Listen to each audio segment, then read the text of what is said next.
Welcome to the Foul Play YouTube channel.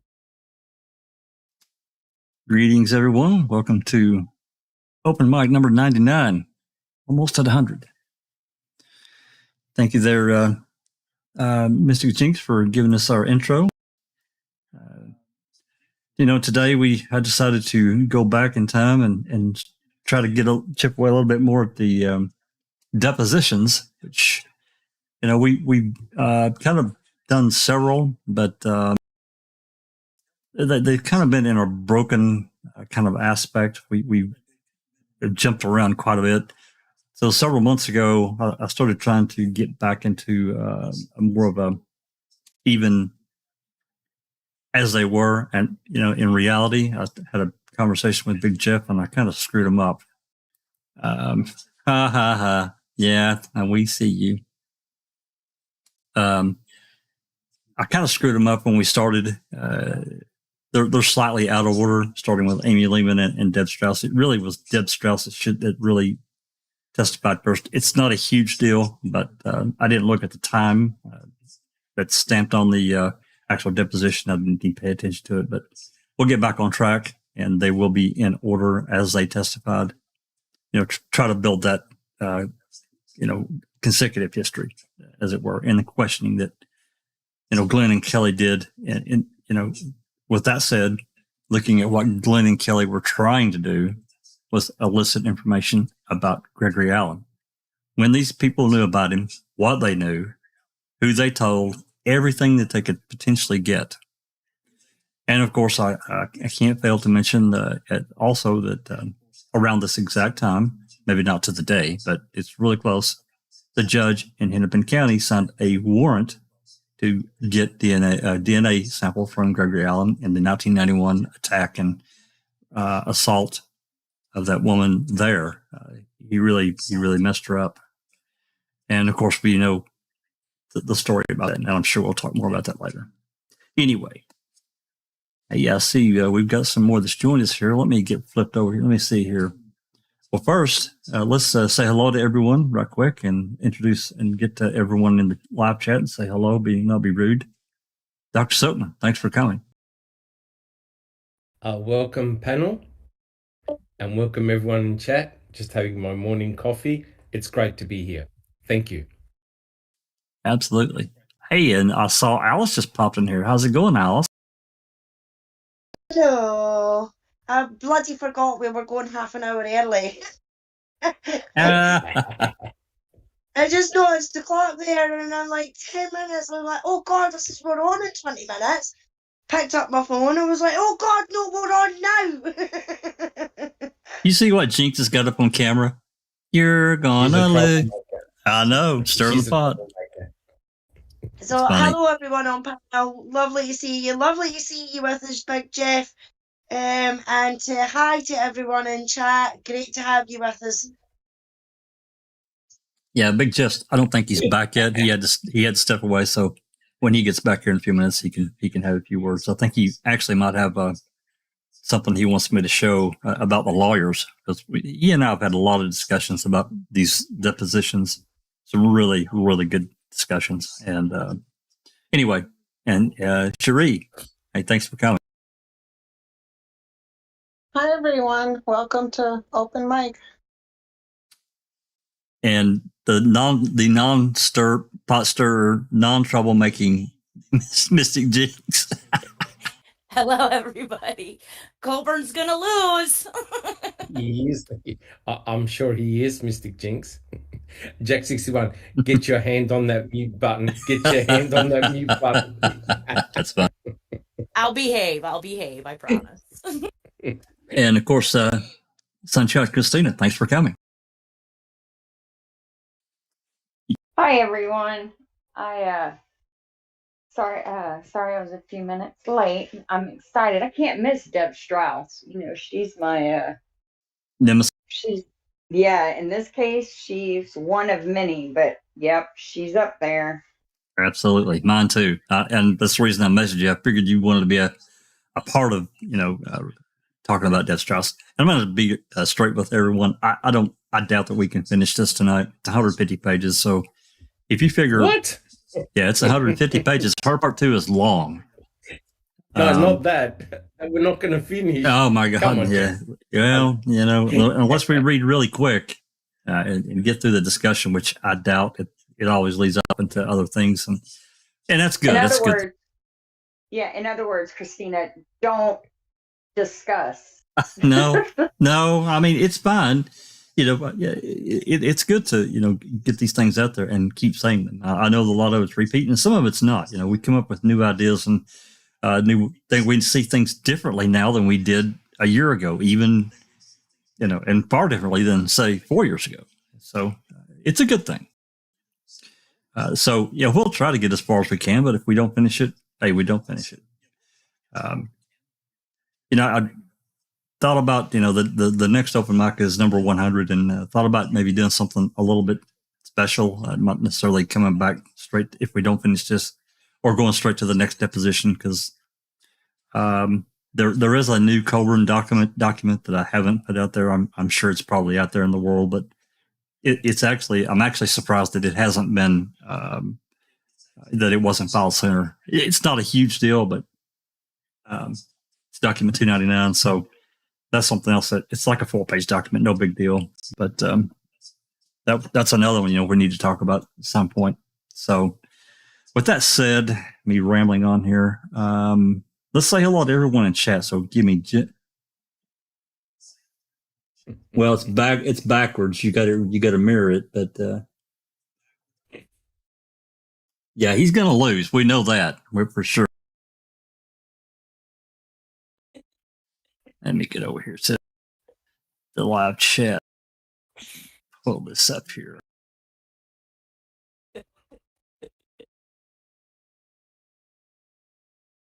How many coffees have you had, Mystic Jinx? Not enough. Caffeine levels a bit high. I thought I was muted, damn it. I'm sitting here giggling. You got caught out. Okay, there's a lovely catnip TTM fangirl. Hey, TTM fangirl, that was really really sweet what you did, gifting the various people with membership. That was really nice. My oldest son commented on it. Hey, you really appreciate what you did. And I told him that you're our favorite in-state neighbor. You don't live too far from us, so really appreciate what you did. It was really nice. And of course, Catnip, super mod extraordinaire. Who else we got here? There's Bethany, always present. Always got good things to say. Darkside, another lovely mod extraordinaire. Paul Ward, Rhonda SD. There's Maz and Grandma, Angie Dickinson, Ian Rose. I saw Neverly. Neverly was in chat. No, not the troll. Hey, Neverly. Sherilyn. Yep, Sherilyn Pontello was here earlier. There's BW Haggis. He took a little break, but now he's back and trying to catch up with everything that we found out since he went on break at the wrong time, but he had social media overload, so he had to step away. Yeah. And but I talked to him. He's trying to catch up, and with all the different things that we discussed. Who else we got? Alice. There's Dan's live. Thanks for coming, Nan. Yeah, iced coffee. We've got iced coffee as well. Hi, iced coffee.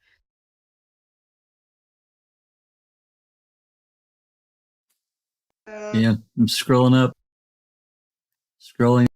Yeah. Hey, there's Angie. Yeah, there's Angie Dickinson. Member for 10 months. Thanks so much for your support. Yeah. Katie did it. Yep, Katie. Bethany's just joined us. Graham Moss has just joined us, I think. So I've scrolled away up the top, so I'm back down at the bottom now. Same here. Yeah, Okay. iced coffee. Pete Moss has just jumped in as well. Hello, Pete. Nice to see you. Yep. All right. So I was kind of waiting to see if Jeff is going to come back before we actually get started into the actual deposition itself. So anyway, all right. Alice, are you good with reading today? And I'm not saying you Yeah. have to. I'm not saying you have to read all of it. But we can, because this is a pretty long document. We can break this, and we're going to break it up. We'll read for, 10, 15 pages, whatever. We'll try to take a natural break in the actual reading for questions and comments and so forth, especially those things that are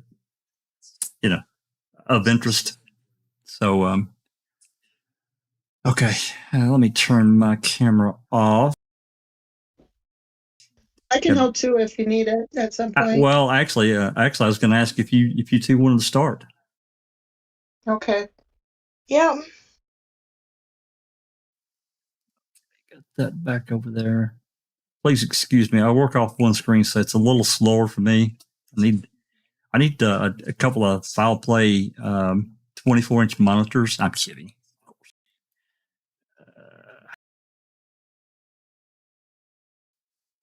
Hey, Jack, if you've got an old TV and you've got an HDMI on the back of your TV and you've got an HDMI on your laptop, just connect it with HDMI to HDMI and there you've got an extra screen.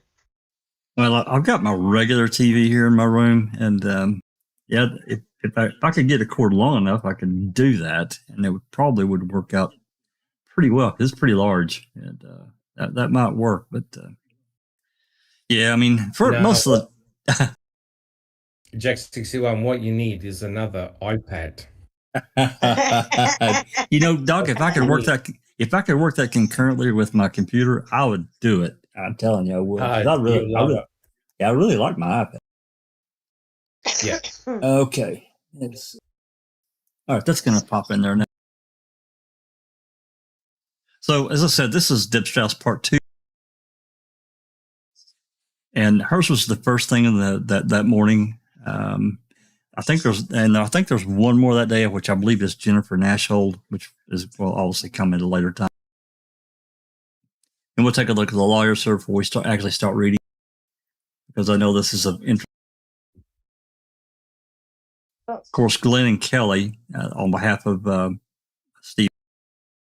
And then Clyde Cavelli, he's on behalf of Bogle and Manitowoc County, which is interesting. He would be representing both. Because, at this point in time, Dennis Bogle is he is a private lawyer.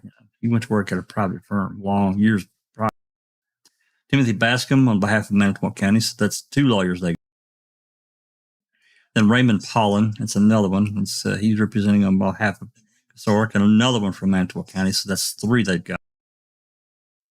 That tells me they're paying for the lawyer to defend these guys. And then, of course, Finkelmeyer, he's on behalf of he's from the DOJ. They're defending Deb Strauss. And of also of interest there, May 13th, 2005, Steve and Jody are there. This is where Jody reported back to jail. Or reported to jail, I should say. Hold on. Why would Deb Strauss need an attorney if she was just giving evidence? Protect their interests. Huh. Interesting. So the DOJ was concerned that her testimony may lead to something further, perhaps the buck going further past Manitowoc?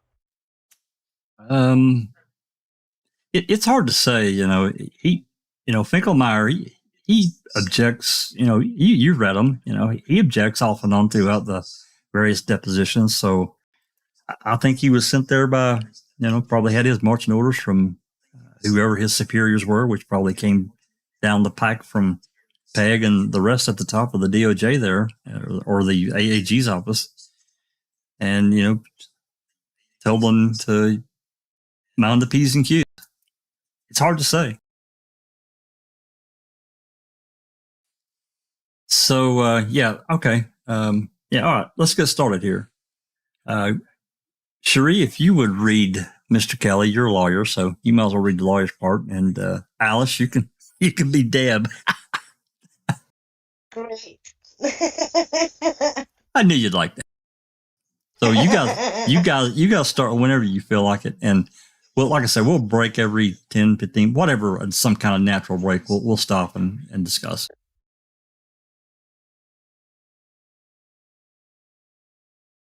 So you want us to start now? Whenever you're ready. Okay. Good morning, Ms. Strauss. Good morning.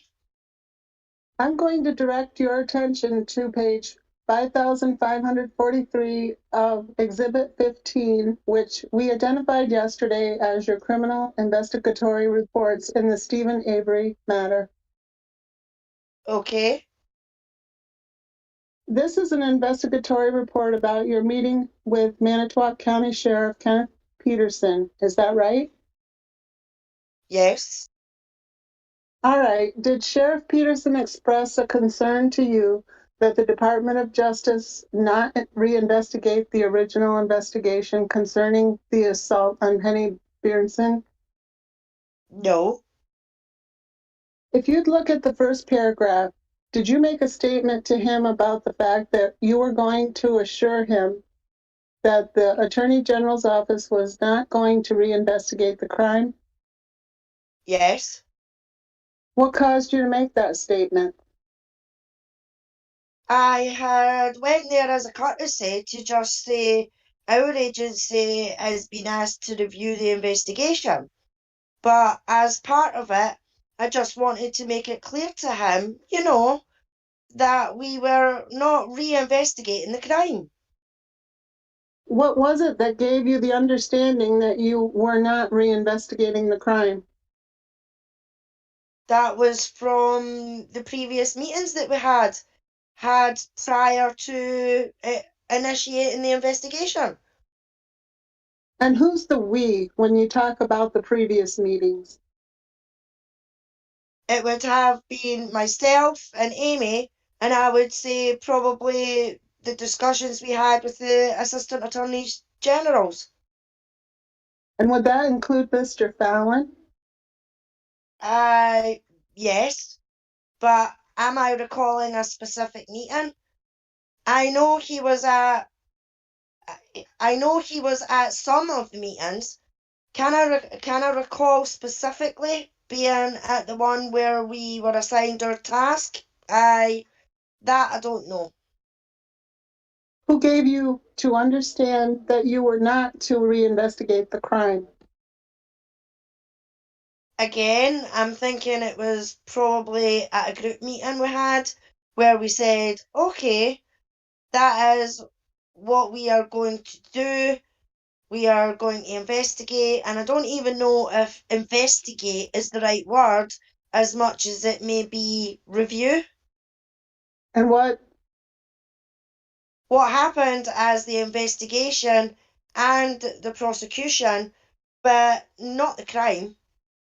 So your understanding was that your task as an investigator was to review the way in which the police investigation and prosecution was conducted, and not to investigate the underlying issue of the commission of the crime.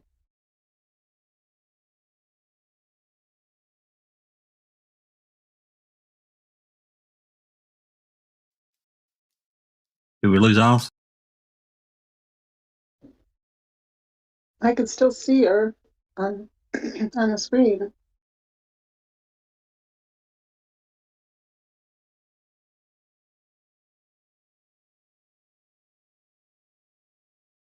Am I back? Yes. Okie dokie. Correct.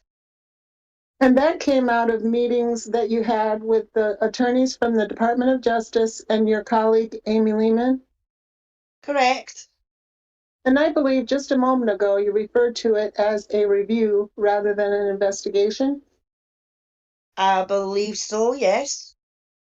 All right. After you met with Sheriff Peterson, do you recall whether you had any telephone conversation with any Assistant Attorney General about the meeting that you had with Mr. Peterson?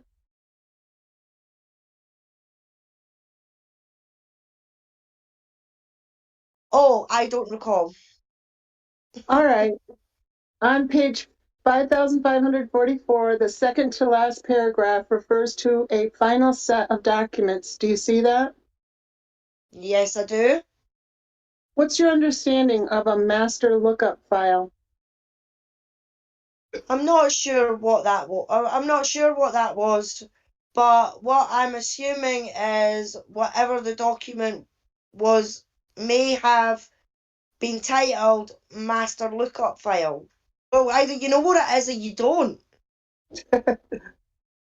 So the sheriff gave you documents that constituted the sheriff's department's master lookup files on both Stephen Avery and Gregory Allen? Yes. And as far as you know, those documents are in the main file as support documents for what's stated in this paragraph? I believe these were documents that came out of the safe of the sheriff's department. But you got copies of them, and those copies are in the DCI Oh, yes. investigatory file? I'm sorry. Yes, they are. Okay, would you turn to page 5547, please? Would you take a look at the second full paragraph on that page? Okay. Do you have any recollection of having originally received redacted versions of the sheriff's case file in the Avery matter?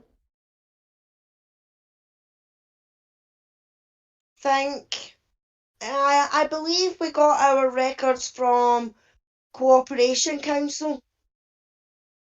Well, when you first went to see Sheriff Peterson, and we can go back to this report if you want, he told you you could have copies, but he couldn't give you the original records that he had gotten from the safe and from another place in his office.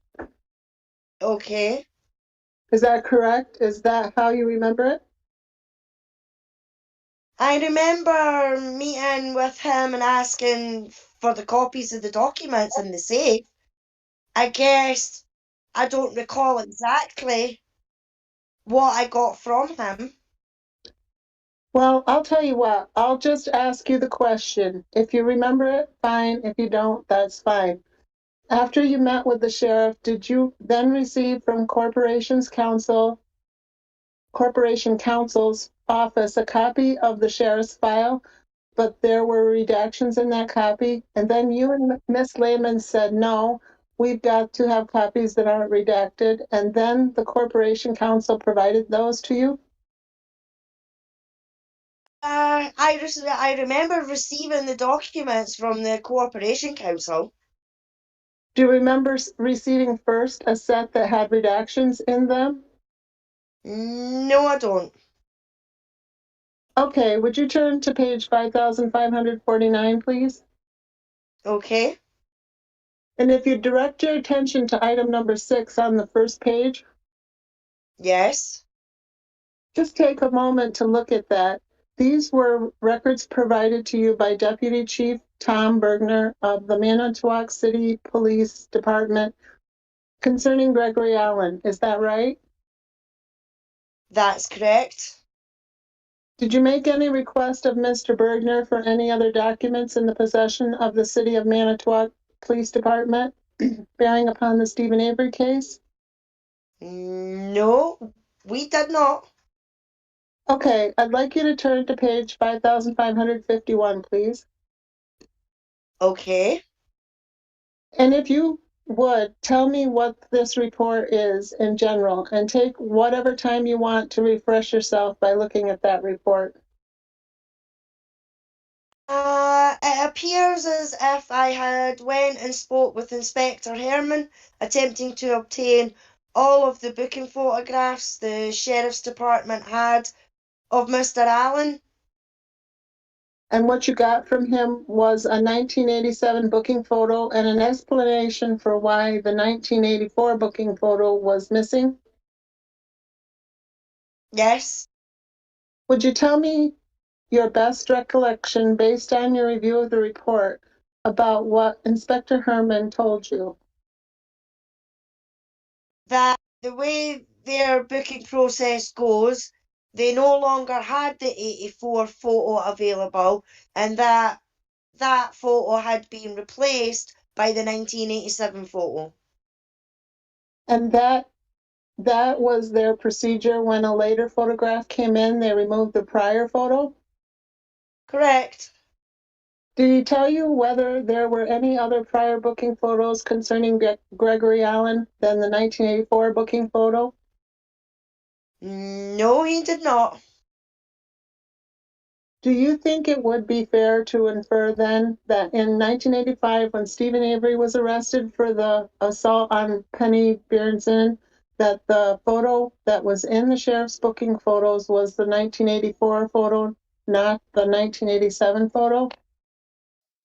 I'm going to object on the foundation that there was even a photo at all at that time of the sheriff's book. It's in the report, counsel. You may answer. I believe that would be fair. Okay, so do you think it would similarly be fair then that at the time that the sheriff requested photographs be provided to him from the jail to conduct a photo array for Penny Berenson, one of the photos of the universe of photos available then was that 1984 booking photo of Gregory Allen? Object to form. You can answer. Yes. Okay, would you turn to page 5553, please? Okay. The second paragraph under item number 6 refers to a conversation that you and Ms. Lehman had with Corporation Counsel Steve Rollins of Manitowoc County. Do you see that? Yes. And I believe at the time, Mr. Rollins told you that a memo would be forthcoming explaining in more detail the records that had been turned over to you. Yes. Did you ever receive that memo? I don't recall, but I believe from looking at this that we would have been asked to send that memo to Special Agent Lehman. All right, so you don't know whether or not he ever did that? I don't recall if he did. Okay.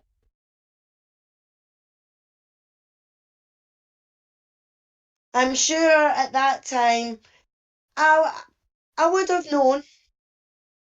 All right, Rollins makes the statement, and again, I'm in that same paragraph, Okay.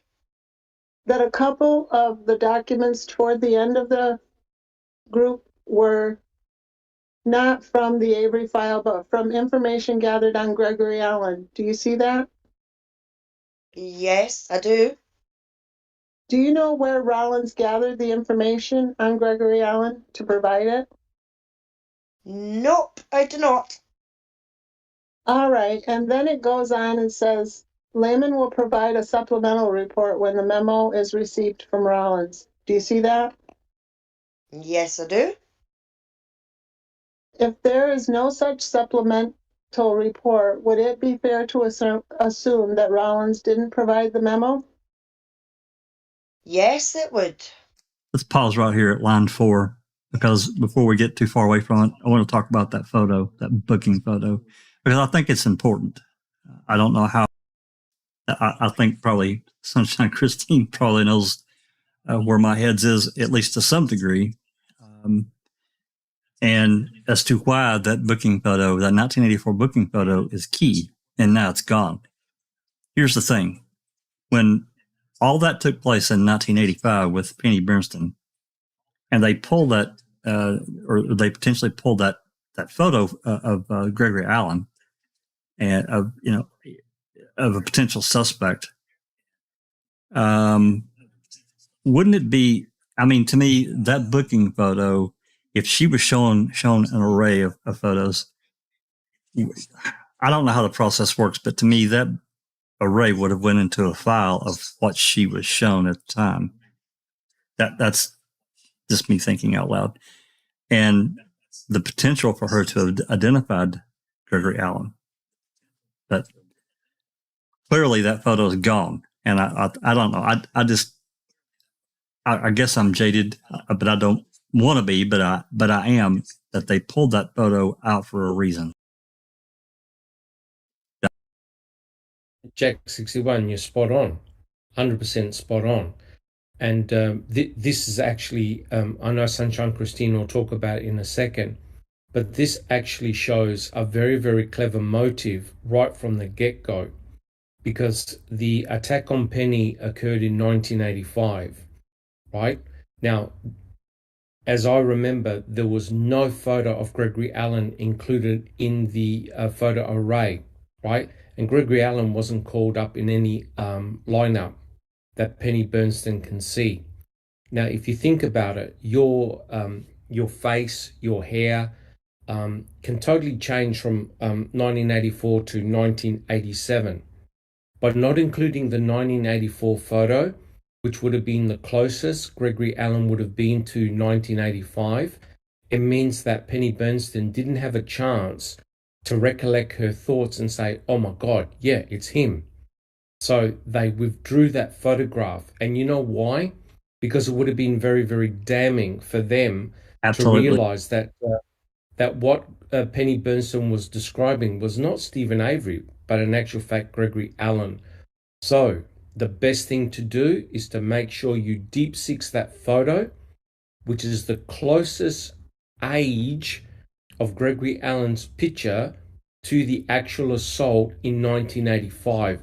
And isn't it remarkable that it just happened to disappear and no one knows where it's gone? And this crap about, oh yeah, we replaced the photo. Hey, how do you explain the fact that they had Stephen Avery's photo when he got arrested the first time round? That's right. That's exactly right. That was another point. Another these point. dickheads can't get their story straight.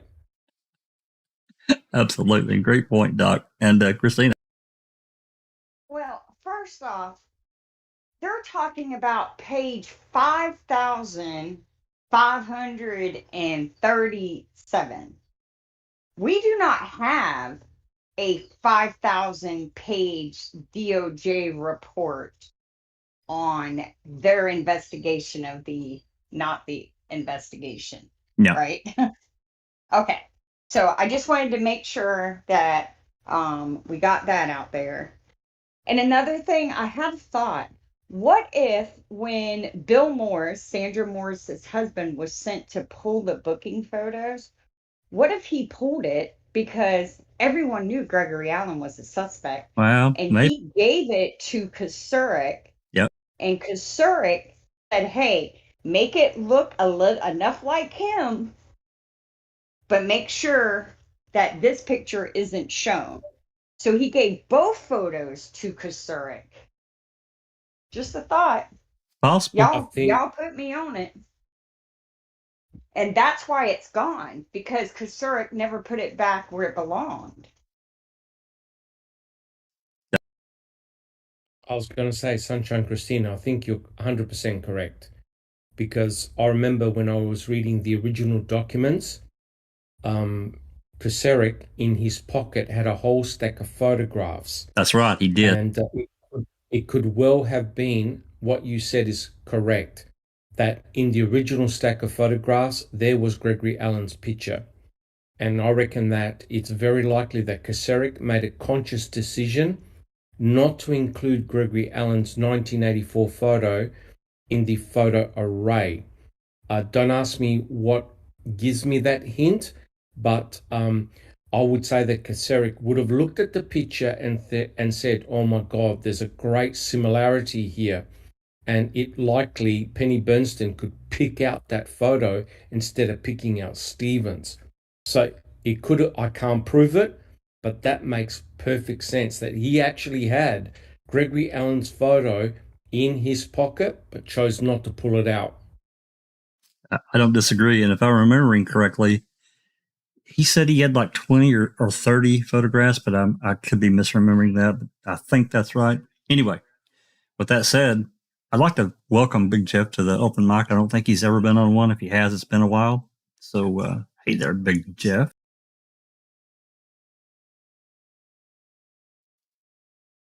I see you're unmuted, but I can't hear you. I don't even see your light coming on.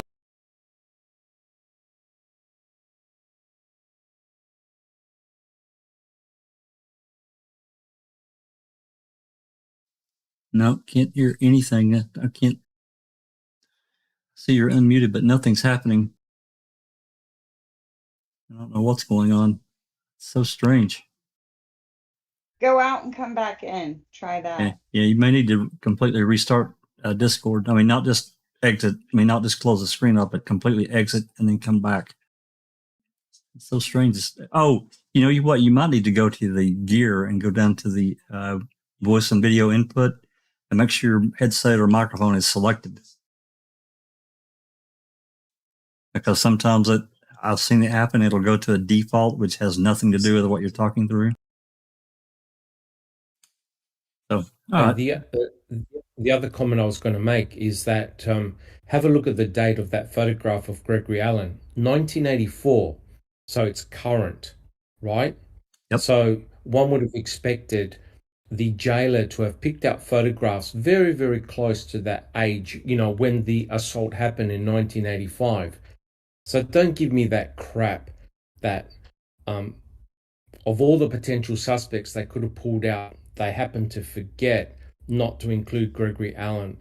And that seems to me a prior indication that there was a bit of, what can I say, a bit of fiddling and messing around going on right from the get-go. And if that's indeed the case, that's it follows what actually happened downstream, right? It's completely consistent with what happened to Stephen right down from the get-go during his trial. And it makes perfect sense. So in other words, don't even let Penny take one look at Gregory Allen from the get-go. And that's quite disturbing if that's indeed the case. Absolutely. Big Jeff, any updates for your... Nope, doesn't look like anything's working at all. I can't even see you lighting up. So it's like not even detecting anything if you're trying to talk. I just want to add, let's not forget that Gregory Allen was arrested for trying to attack a woman a half a mile or a mile and a half from where Penny was attacked. Oh, he's about a half mile or mile away. Yeah. And in Manitowoc in 1985, they were not arresting hundreds of people a day for these types of offenses. You know, there might have been 5 who were peeping Tom prowlers, stealing women's bathing suits, calling, harassing women, showing what the word I'm looking for, showing predatory moods towards females. And also, when was Manitowoc notified about Gregory Allen being a suspect in Donna Emmel's case? Was it prior to Stephen's arrest or for Penny's assault or after? Does anyone know? I don't remember. The report on that in the Manitowoc County, I think, is like 82 or 83. So before he was arrested for the Penny incident. There you go. Okay. So they also knew he was the suspect in an abduction murder of a female. So, I mean, their excuse that, you know, they weren't communicating, most of these crimes were Manitowoc police. There was one jail for all of them. And Manitowoc County Sheriff's Office staffed that jail. Manitowoc County Sheriff's officers would be the one to process them in and out, put them on their charges. And Vogel would have been the one to handle the prosecution. That's right. Yeah. Oh, it's yes, I agree with Sunshine Christina, but it's rather remarkable. I'm not sure who the attorney is that's questioning Deb Strauss, but isn't it remarkable how he's slowly putting the cards on the table, right? Because he's obviously building up a very important picture, a tapestry, if you will. And all these points he was going to, of course, put in front of Kacerik and Vogel, which would have been extremely embarrassing and or damaging. And it's remarkable that he had mentioned Tom Bergener, right? He's the police chief, or I'm not sure what his status was at that time. He's the one that went to see Kacerik, right? And Kacerik, of course, has got no recollections of this. So it goes to show that these guys were aware absolutely had to have been aware of Gregory Allen being a potential suspect, a very strong suspect, but he wasn't even thought of or looked at. And the big question has to be why. Yeah. And as Sunshine Christina said, he had committed an offense, a similar type of offense on that stretch of beach. And no one ticked that, oh my God, we should really pull out Gregory Allen's photo and show Penny. They didn't want to muddy the water, so to speak. Right. Christina? Hey, wait, Big Jeff. Hey, Big Jeff. Is your mic working? Oh. I can't even see you lighting up, man. Still can't see it. I don't know what's going on with your Discord. That's crazy. I just want to ask, does anyone think that this potentially could have led to criminal charges for Kasurik?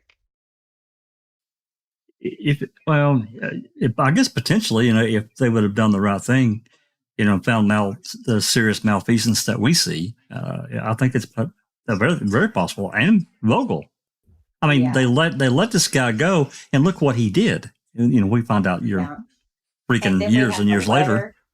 Yeah, then we have the letter from Vogel where he is literally telling Manitowoc police, hey, are you sure you saw him that night? Yeah. Because he says he doesn't wear those kinds of shoes to work or something. I mean, he literally wrote a letter to cops trying to persuade cops not to charge him. Crazy. Right. This is crazy. It's just unheard of how they protected this guy. Well, it's yes, it does. But what is amazing is that it's interesting how Gregory Allen inserted himself into the investigation by saying, hey, it can't be me. I don't wear those types of shoes. And hence he's influencing the outcome, which is very interesting because that's exactly what serial killers do, right? They somehow interject themselves into police investigations to try and throw the police off the case, right? And it's rather remarkable that they accepted the fact that Gregory Allen didn't wear those specific shoes, yet no one batted an eyelid when Stephen Avery said, hey, I don't own a jacket like that. And yet the black jacket was central in getting him convicted, right? That's right. Yep. Yeah, which is remarkable when you think about it. Yep. Big Jeff, any news there? Still can't. We'll see. There you are. Oh my God. Oh my God. Well, the thing is, I just got a new computer for work, and this is the first time that I've tried to use it on Discord. So settings that I haven't had to muck with in years, literally. I just had to get them all right, and it was I think it defaulted to push to talk, and I don't know what the heck was going on, but here I am anyway. So Jack, thanks for the invite. It's great to be back on the Foul Play YouTube channel after a couple of year hiatus. I think it's been a couple of years. This is a great topic. One of my favorites, 1985, as you know. What I wanted to say in this topic, and I apologize if it's something that somebody had just said because I was bouncing in and out trying to get my connectivity right, is that it does seem like Gregory Allen was being protected, doesn't it? Whether or not, as Doc suggested, it was Kasurik fearing that photo would be recognizable. I personally, am led to believe, I'm not making any accusations here. What I'm saying is that I see a logical path to Gregory Allen being protected. And when you combine that with the series of, the series of charges, the sexual related charges that Deb Strauss herself in part one of this interview said offended her as a woman, but Vogel knocked those charges down to disorderly conduct. He's being protected, and you have to ask yourself why. Why is he being protected? And to me, the logical path is that he was indeed, and somebody, and I know somebody else, I think Susan was all over this in the last Deb Strauss part one, that that he, might have been an agent, for the state. Why else is he being coddled like this to the point where they're not even showing his photo in the lineup? Not going to show Penny him. It really does make you think. And can you imagine, right? And they asked Deb in part one, were you aware that Vogel knocked these charges down? She said, yeah, it offends me as a woman. And so I really do think, there might be something to this theory based on all this coddling. So that's my input. And it's excellent. I'll let Doc talk, but we've talked about and actually shown, Christina got on this trail months ago about Gregory Allen. All these charges and offenses, remember, Doc, and everyone, all these things, yes. They were knocked down to nothing, and he literally walked away from it with very little, slap on the wrist. Go ahead, Doc. I was going to say, it's really great to see Big Jeff back and to get his wisdom, comments, and yeah, it's awesome. But my comment is, there's something not right here, okay? And either Gregory Allen was a confidential informant. The other possibility is that Gregory Allen actually had some dirt either on Vogel or on Kacerik. In other words, information. Now, remember, he was a peeping Tom, right? Lord knows if he just happened to get information about Kacerik or Vogel and took photographs and actually, potentially sent threatening notes or letters to say, if you do such and such, I'm going to release such and such to the press or whatever. Don't laugh, because that's exactly what happened to J. Edgar Hoover, right? Yep. The organized crime had compromising photographs of him, and they threatened to use it. So J. Edgar Hoover just basically flat out denied that the mafia existed, organized crime existed. So in effect, J. Edgar Hoover was protecting organized crime mafia bosses, because he knew that his whole life would be turned upside down. So it goes to show that, and I agree with Big Jeff, the question must be asked. Gregory Allen is such an obvious suspect, right? Yet appears to be protected from the get-go. The question has to be asked, why? And why pick on Stephen Avery? Absolutely. They definitely could have been some kind of compromising thing going on, because we can't. I don't know of any reason why they would have protected him as long as they did, and for as many things as he did. Big Joe? Yeah. So just adding on to the previous point, I find it odd that he attacked. They did call him the Sandman. That has come up a couple of times, both in the Amy deposition and in the Deb Strauss deposition. And the reason they called him the Sandman was because he usually worked at night. There was this one other case, right, that happened at the same beach. But isn't it interesting that he breaks his MO this time?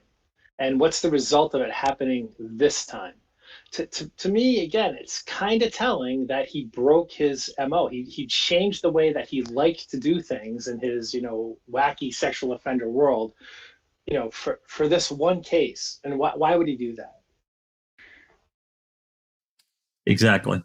Because somebody incentivized him somehow. I mean, I think it could go either way, right? It could have been that he had something on either Kacerik or Vogel, or it could be that somehow in Manitowoc they're cultivating, this type of individual to do their bidding. And if that's the case, can you imagine if you're Vogel and you have to start answering questions in the deposition about, did anybody influence you to bump these Gregory Allen charges down? Why did you do that? Gregory Allen did this, and this to these women. What incentivized you to bump these charges down? Who incentivized you to do it? I think it's critically important as we go through these depositions to listen to, particularly to the objections of Vogel's lawyer, because I think Vogel was getting a little spooked because he was getting hard influenced by Kacirik on this, and I think that's pretty obvious. To me, he did not want to answer those questions, and they would have done anything that they had to stop answering those questions, to not have to get to Vogel to answer those questions, and because he was likely. He was potentially going to flip. I mean, he'd been out since 1986, right? He was no longer really in city government. So, or at least certainly by the time of these depositions, he was long out, wanted no more part of any of the Manitowoc corruption. So, I think they had something serious to avoid. Yeah, I think he left his post in '86, and he left that region to. I don't remember what part, but he took that job in a private firm in late '86 or sometime in '87. Doc? Well, it's really interesting. Yoga for the Ageless makes a very important comment. Not only does Gregory Allen's 1984 arrest photo goes missing, but also surveillance for him goes missing on the very day that Penny Bernstein is attacked, right? So you've got all these, as Big Jeff likes to call them, man miracles occurring, and also you need to add the fact that Vogel was actively downplaying some of the charges. Now I want to ask the question: if these charges were, if these offences were committed by Stephen Avery, would they have been downgraded? I think not. Oh no, absolutely not. No. Well, the one other thing that we've talked about in the past, of course, we have no real information, but Allen could have been an undocumented confidential informant of some kind. That's out there. I get it. There's no way to prove it. But I just, again, as to the point that we're trying to make, why was he treated so differently? Because of what? When we don't know, we can't grasp that, and it's missing. And another really good point about that Big Jeff talked about is the potential for him to flip Vogel. That is, he had to. I mean, it's just almost like he was compromised to hell and back to do what he did for Gregory Allen, and then they let him go. He commits some more crimes and probably shit that we don't have any clue about.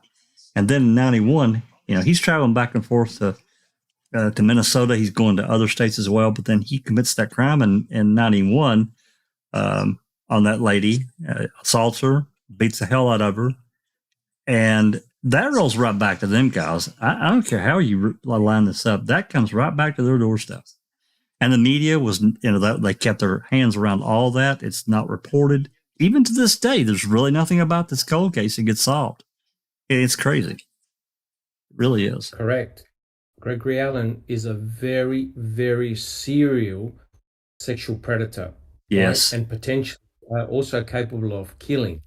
And what we mustn't forget is that on the conscience of Kacirik and Vogel is the mere factor that Gregory Allen was free to continue his devious craft for an additional 10 years while Stephen Avery sat in prison for a crime he didn't commit. Right? So that this was going to end up very badly for Kacirik and Vogel. And to me, this is such a powerful motive to make sure that the depositions don't go ahead. And look what happened. As Big Jeff used to say, another man miracle took place, and Teresa Halbach ended up dead. And it was pinned on Stephen and then ultimately Brendan as well. There are too many coincidences in this case, you know what I mean? And something so blatantly obvious as Gregory Allen committing these violent sexual offences, and everyone had dark glasses on and didn't say a word. It's truly a shameful moment in history. It reeks of malfeasance. It really does. So what I'm going to say, welcome, Susan. Hey, sorry I'm late. Just got home from work. No problem. Thanks for How's coming. everybody at? We have a big panel tonight. This is awesome. We do. And Big Jeff joined us. That's freaking Big awesome. Jeff. Hey, man. How are you? Hey, I'm doing great, Susan. I need you to help me stick up for this Gregory Allen being sent after Penny theory. We need to join. We need to convince these guys that that's the way it happened. That he was sent after her? That it was a setup? Yes, sir. Yes, sir. Oh, Yes, ma'am. I really think that. I do. Yep. There is And that we've got potential. Kelly. Yeah. We got Kelly Yeah. on the panel. Hey, Kel, thanks for coming. Hey, That's Cal. awesome. Hey guys, how are you? Good. All we need now is Good. How are you? we need Jeff Jones. Very Where's well. Jeff at? Where the hell's Jeff at? Get your ass in here, man. Come on. Make it a I just told you. I said, come on in. trifecta. But yeah, again, this whole goal, for those that have read the depositions, I've read them. I've read some of them more than once.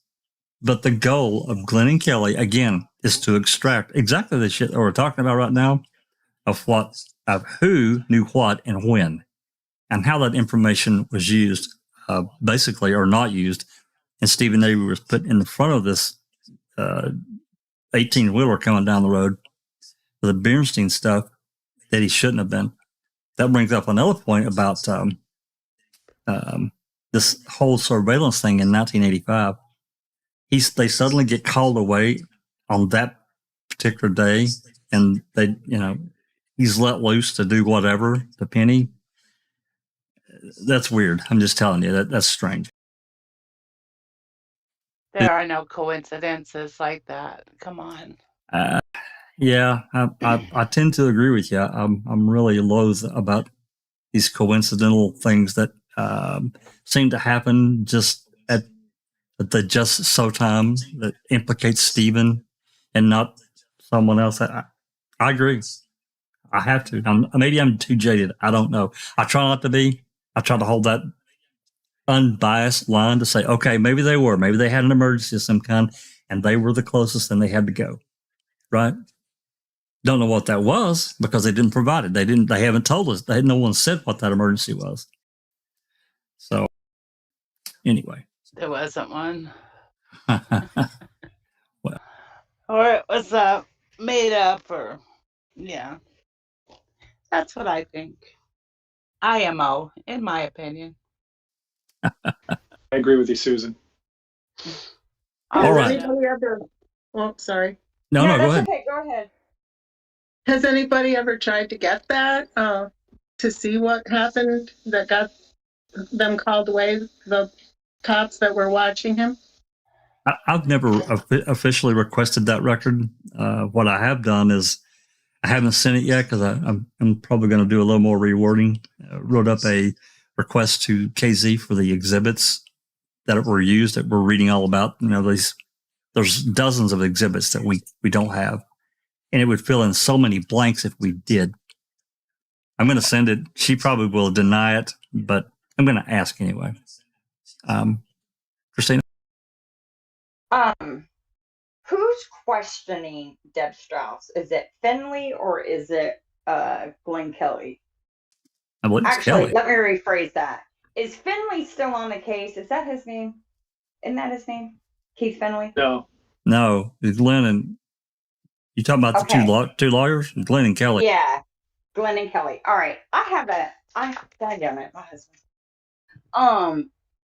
I have a sneaking suspicion that Finley, because what I have read, what he's written, like in the other cases that he's worked on, I think when they were working to get Stephen out of prison, they had it all in Abro. And then Glenn and Kelly, to do post-conviction work, you can't half-ass this. You know what I mean? No. You have to be at the top of your game. I think they were going to spill it all.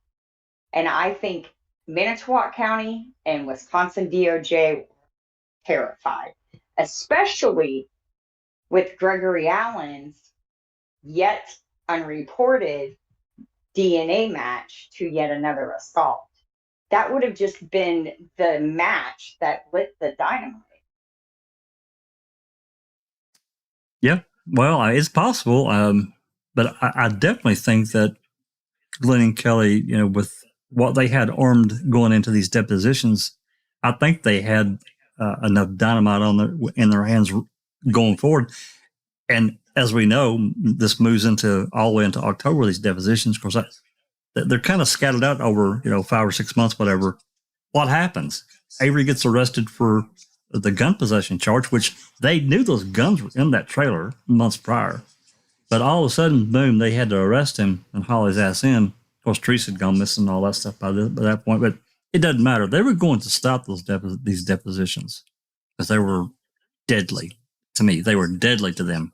Dynamite, kryptonite, whatever you want to call it. Kosurik was not going to testify. I wonder if because to me, and this is just my opinion, he exudes a very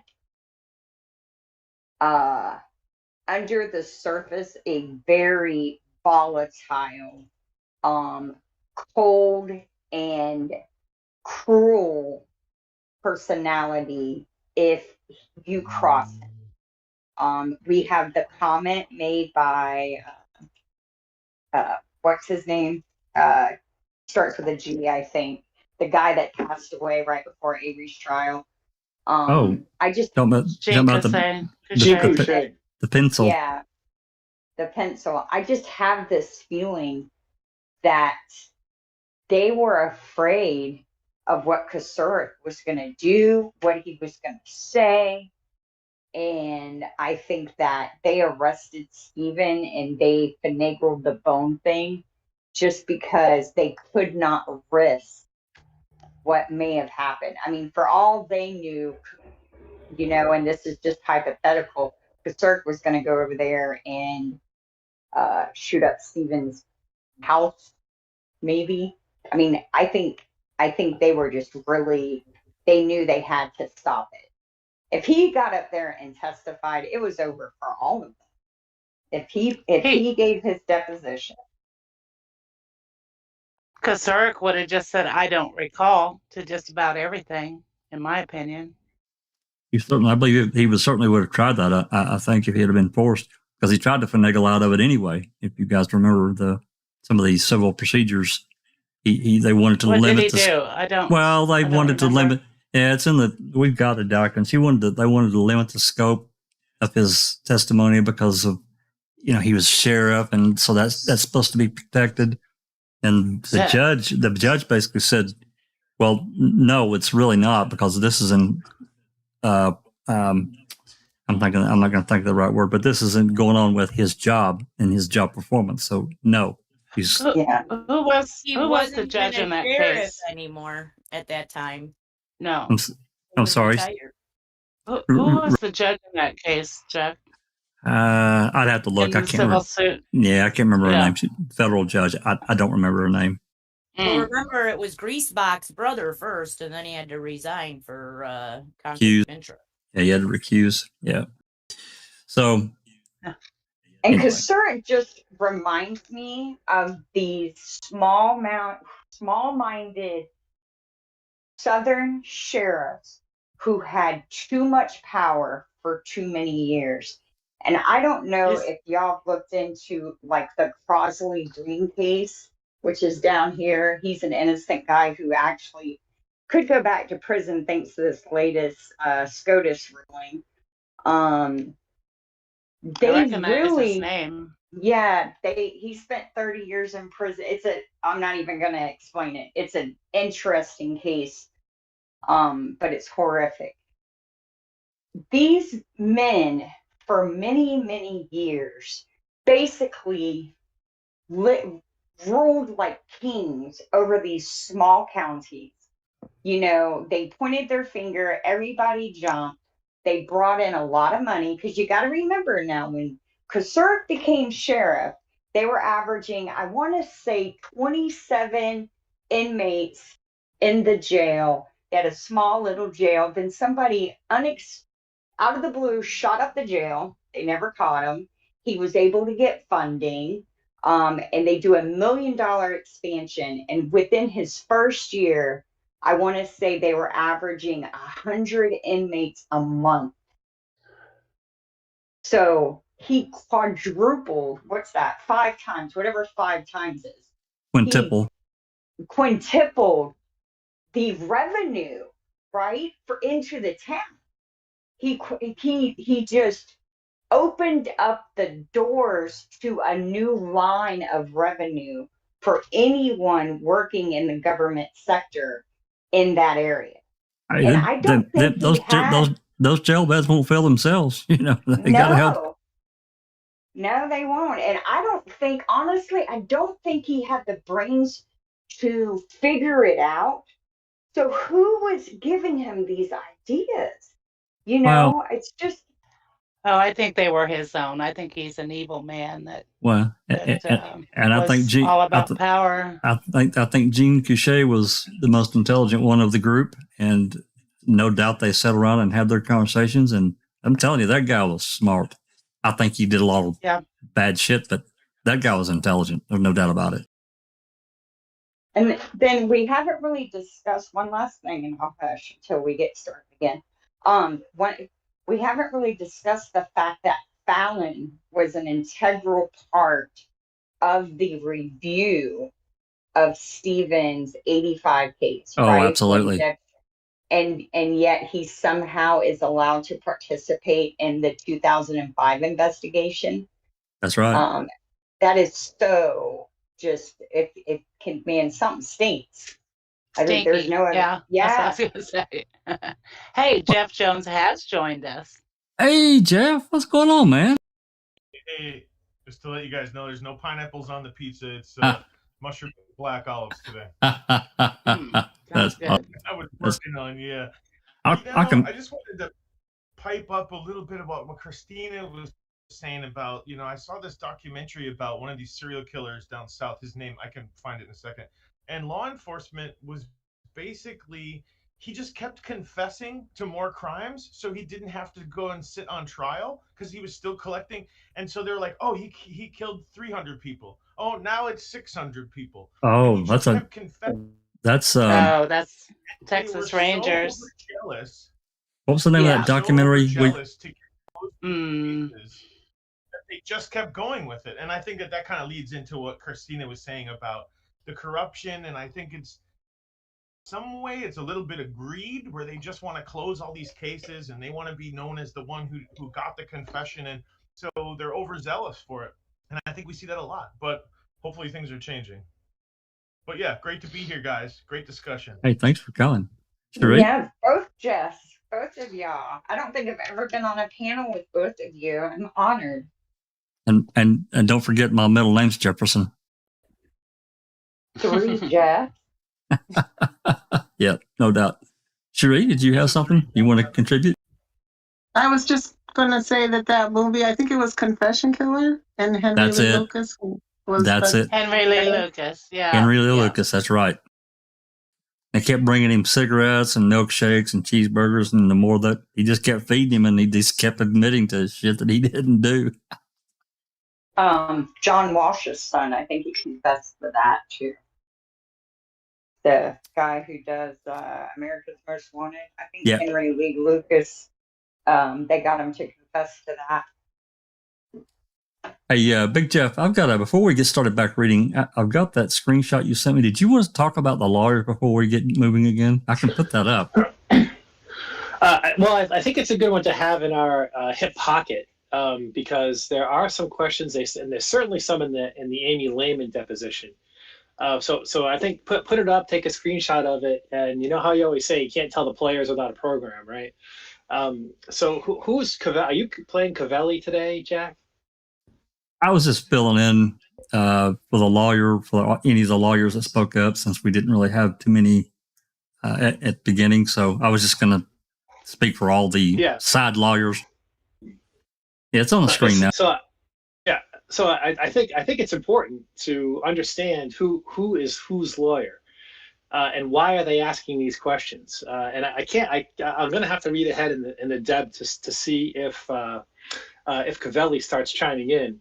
But you got to remember, Cavelli is Vogel's lawyer, right? That's right. Vogel was named individually, right? And this guy Poland is Kasurik's lawyer because Kasurik was named individually. Bascom is the lawyer from Manitowoc County, And Finkelmeyer is the lawyers for Deb Strauss and Amy Lehman. It's not uncommon for the Department of Justice to supply their own lawyers for their own employees for these type of things. I don't find that odd at all that it's the same lawyer for both of those. No. But you have to. I think it's good to think about what Covelli's asking for sure in the Amy Lehman deposition. Covelli started asking questions about, well, Gregory Allen really did, or Stephen Avery really didn't fit the description of what Penny described, right? He was too short, his eyes were the wrong color, dot. Why is Covelli asking the witness these questions? Because he's very nervous, right? He's going to say, he wants to minimally be able to say, law enforcement handed me this case and said, don't F it up. I was doing what I was told by law enforcement, right? But Michael, if you look at Michael Greasebox's book, he has some very unkind things to say about Vogel and his personal integrity. But that being said, I think it's really it'll behoove us as we go through the depositions to be able to understand what lawyer is trying to wiggle out of what particular aspect of the case for which client. And that's why I put this slide together. Absolutely, it's a great slide because it really details and shows who is there and why, and what they were doing. Yeah. Go ahead, Christine. I just want to say, isn't it funny? Greasebox going to question Vogel's integrity, but we know what he was doing behind the scenes with Colburn. I mean, so that just tells you his moral compass isn't much better than Vogel. It would be shameful not to play Greasebox. The cut we have of Greasebox speaking at the wrongful conviction seminar. And what he says about this case, because it just kind of shows that Walt Kelly and Steve Glynn had these guys dead to rights. We have Greasebox, a quote of him saying, not only did Bergner go to Kasarik, but he took Penny Bernstein with him when he did it. That didn't make it into the PEG report. That didn't somehow Inspector Clouseau's Strauss and Lehman weren't able to come up with that piece of information, right? Even though Greasebox says it, just like I did, blurts it out in so many words, shocks the conscience. He said, it's just amazing the information they tried to bury, and when we uncover it, we just know how bad it was, and if they wanted to stop it, they were going to have to go to great lengths, and oh boy, did they need a whopper to be able to do it. That's right, and they did, because they absolutely knew these were going sideways. What's that? Repeat what you just said. Bergner took Bernstein. Where? You want to play it? Yeah. Yes, please. This is new to me. Oh, this can't be. This everybody. We have to go to the rooftops and shout this out loud. Did you have it, Jack? I mean, I can get you the link real quick if you want. Absolutely, send it to me. I don't think I've got it. Actually, I'm sure I don't. If you send me the link, though, I can probably get it up here. Yeah. If I sent it to you a long time ago, if you go way up to the very beginning of our chat, it's one of the first things I ever sent you. But I think I can get it quick, so I'll do that and stand. Yeah, well, he's doing that. It's interesting that they tried to deny that. I'm talking about MTSO knew about Gregory Allen and his movements. That's a lie. That's a bold-faced lie. Everyone knew about him. They had to know. He operated for years with impunity in that region, and they let him go. They let him go. Such crap. Yep. Hell yes, they knew him. I was going to make... Go ahead. Sorry, Jack, I was going to make the point that the early warning signs were there because shortly after Penny Bernstein's attack, guess what Gregory Allen did? He phoned her, right? And they knew that was Gregory Allen's MO. He used to phone up his victims, remember? And Penny Bernstein, I believe, spoke with Kasarik saying, look, I'm getting these threatening phone calls. Have you got the right guy? And Kasarik, you said to her, oh, yeah. don't worry. We've caught the right guy. We've caught Stephen Avery. We're confident, etc., etc. The question is, how many warning signs did Kacerik, Vogel, and everybody else ignore? I think that's a bigger question as well that we need to consider. It's Absolutely. really amazing how much it convinced Penny that it was Stephen, because she thought all those years before he got out that he was the right guy.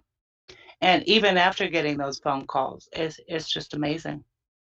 And what did Penny do right before trial, Doc? What did Penny tell Kacerik and Vogel? You remember? She wasn't 100% sure, and he said, "No, you got to be you got to be 100% sure." But what the other disturbing thing is that I think it was Dvorak who had questioned Penny and said, "Can you describe your attacker?" And Penny said something which should have been picked up immediately. And she was asked, "Can you describe your attacker?" And Penny said his hands were clean. Right? Yeah. And what did Nurse Fritsch say when she examined Stephen? He had he had grease, he had oil. Well, there's a photograph showing Stephen Avery with his hands. You can see the back of his hands. They're dirty. They're greasy. So all the important points and clues were there right from day one. They ignored every one. The question is why? Was it deliberate? You can't tell me all these law enforcement officers are stupid, right? This indicates targeting, specific targeting, tunnel vision to nab Stephen Avery right from the get-go. This was intentional decision to use a crime to get rid of someone they wanted to teach a lesson. I don't think it's any more cut and dry than that.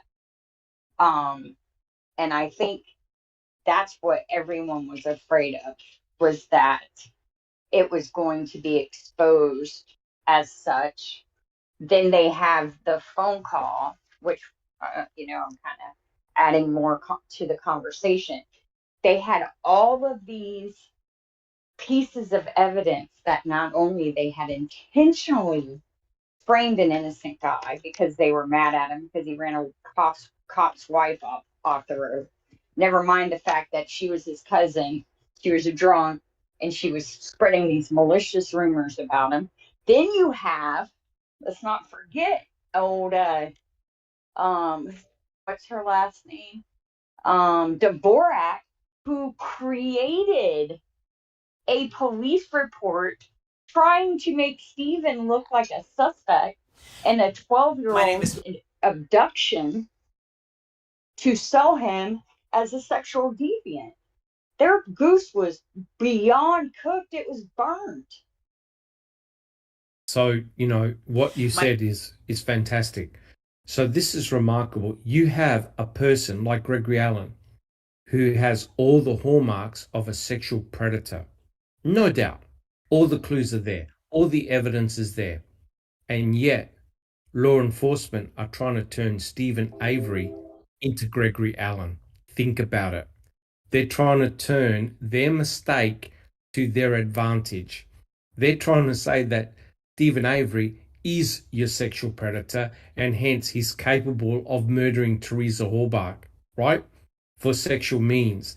So despite the fact that they had an incredible suspect in Gregory Allen, who is a known sexual predator, they completely were blindsided, right? This cannot be by mistake.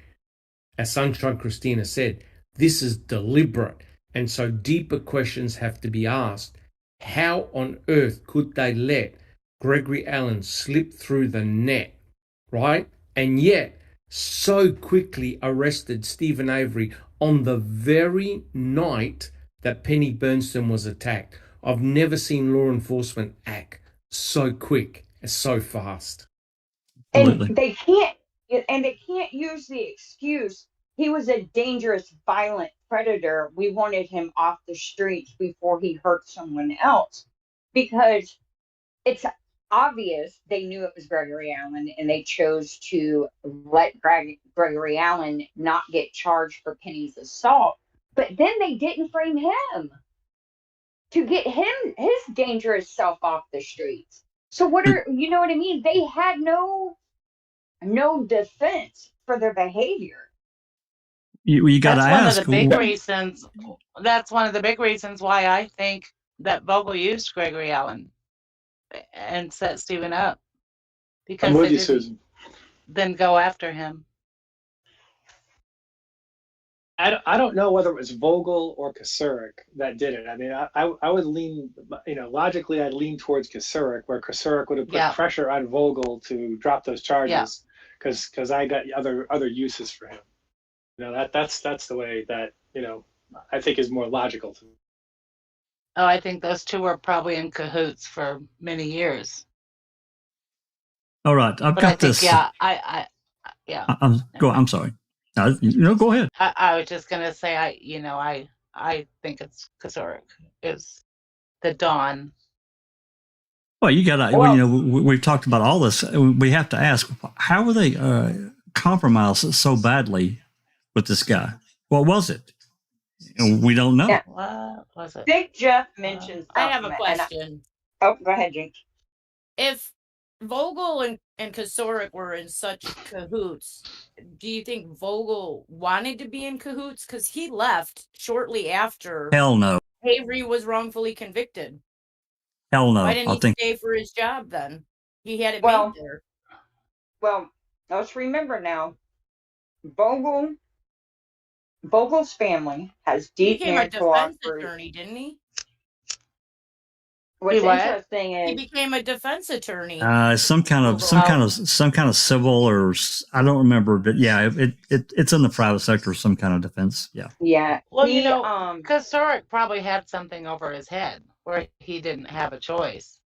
Well, that's what I think. I think it's all Kosurik, and I think he bullied Vogel even back then in '85. I think.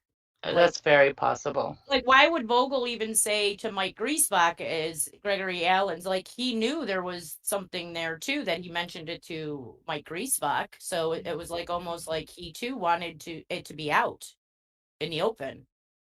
So Vogel's wife is a local, well-known, wealthy girl. They own the aluminum foundry. If you look at any aluminum pot made from like 1950 to, I think they finally changed the name in like 2014.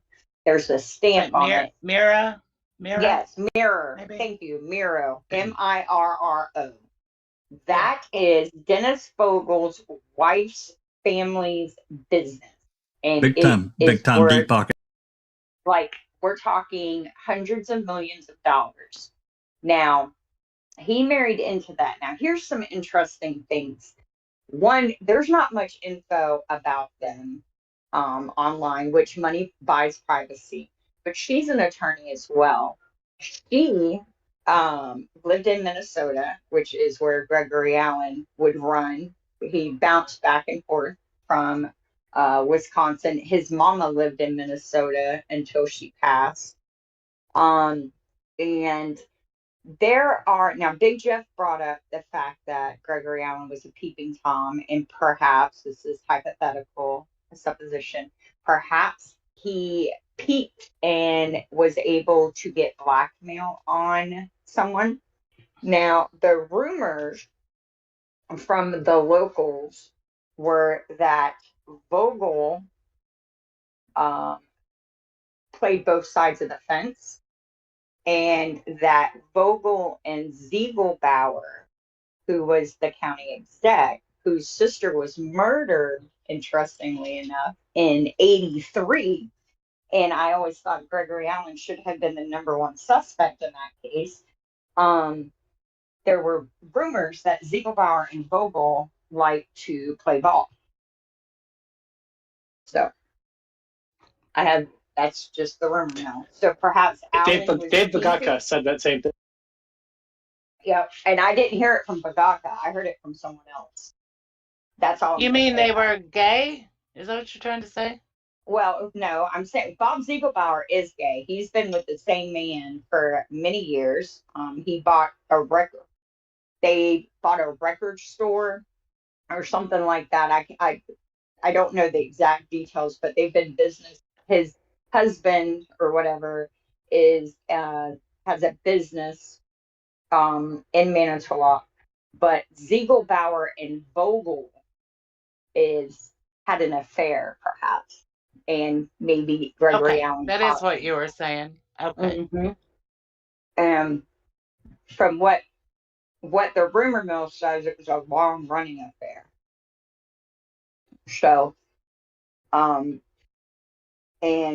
yes, Vogel left Minnesota, but he is still very much active in Wisconsin. I feel like we checked his license, and he's had a license to practice law in Wisconsin his entire, like, even though he moved to Minnesota, I think it was more for his wife than to escape Manitowoc. I don't think he was worried about escaping. I think it was just beneficial to her because she was practicing law. And Jinxie, do you know if they have kids? Why do I think they have a daughter? I don't know if they have kids. I don't even know where you get Miro from because her name was Vitz. I don't. Her last name is Bitch. Yeah. I I'd have to just look do the into that. digging. Yeah. I think I have a file on it. You do because we put it on CTE. Yeah. Remember? Oh, We talked yeah. about. Oh, yeah. Oh, I'll have to watch that one then. Yeah. We did a podcast on it. Her family, it has boohoo. When I say it's old money. Old money. So I've got this pulled up, Big Jeff, at the 13-minute mark. And we can play this without, fear of a copyright infraction, as long as we do this in a rebuttal format, which is what we'll do. Do you know how long this we need to go into this here? It's not more than a couple of minutes if you start at the 13-minute mark. I've got it at 12:51. So yeah, let's listen to Greasebox here. And anyone that's here in Discord, you'll have to unmute YouTube to hear this. So let's play a couple minutes of this, and then we can talk about it. Since we are advocates, but we can go overboard. And in this case, we went overboard. So far, no real misconduct. I started my comments with misconduct and with prosecutorial or police misconduct.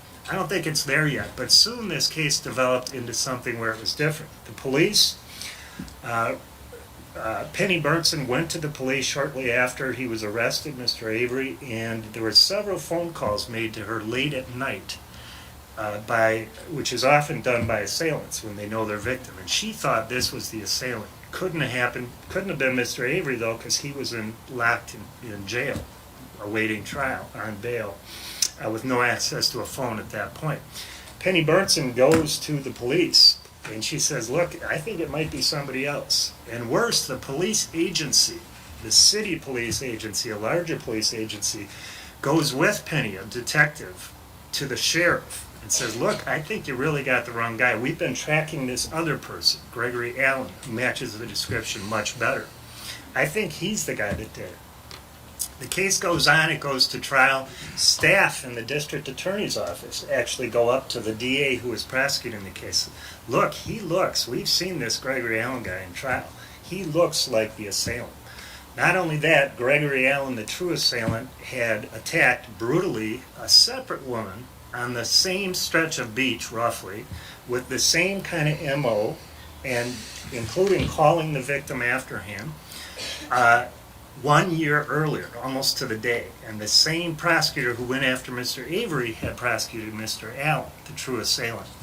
I found that case, the criminal complaint and the police reports in the Avery file when the wrongful conviction came out years later.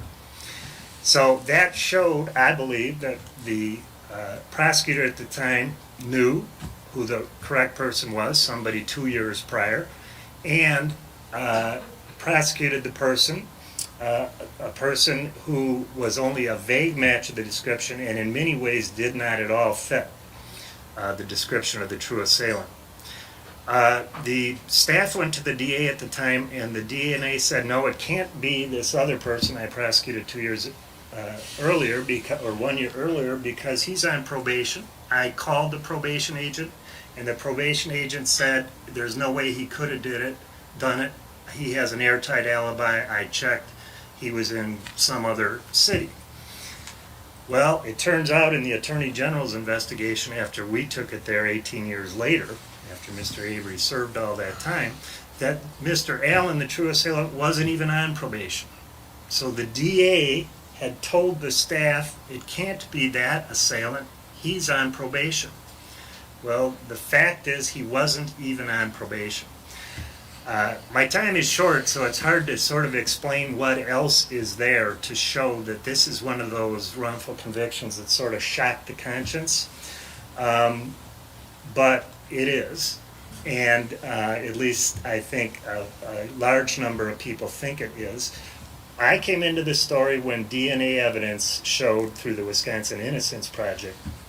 I'm on the board there. Funny, a prosecutor being on the board of the Innocence Project, but it shouldn't be funny. It should be common. But the DNA evidence came back and showed there was no question that this other person who the other police agency thought did the assault, and who the DA involved prosecuted for a similar assault, or a failed assault, he lunged at his victim, that was the true assailant. The DNA came back to him, and we swiftly joined with Defense Counsel, the Wisconsin Innocence Project, and made sure that Mr. Avery was released forthwith from prison. As Orson Welles once said, if you want a happy ending of a story, it depends on where you stop the story. Unfortunately, the Stephen Avery story didn't stop with Mr. Avery's exoneration.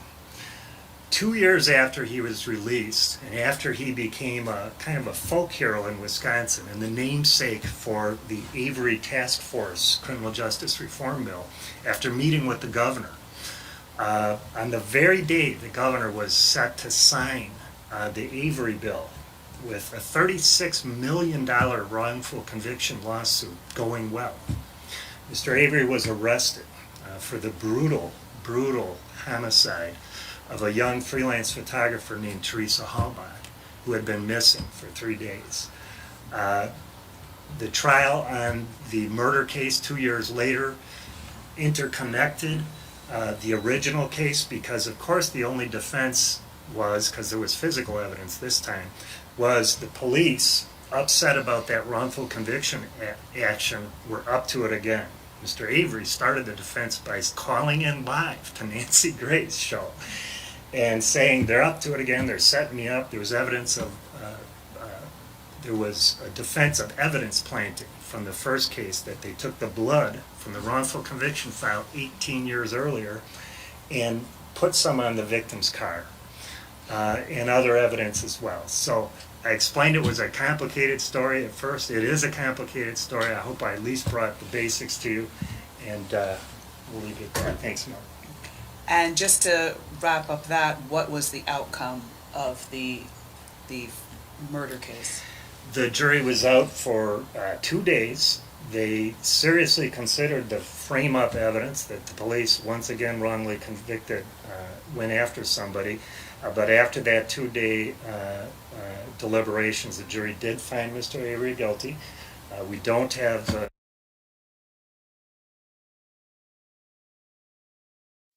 There we go.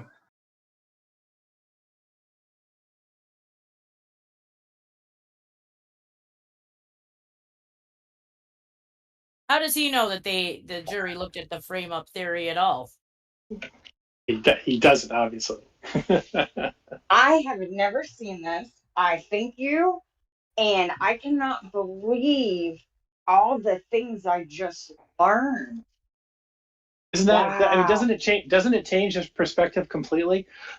We know that Kasarik said, "I don't remember," right? When he said, "Did the police come?" How is it possible on this earth that he's going to forget that burglar coming to him and bringing Penny Bernstein with him, right?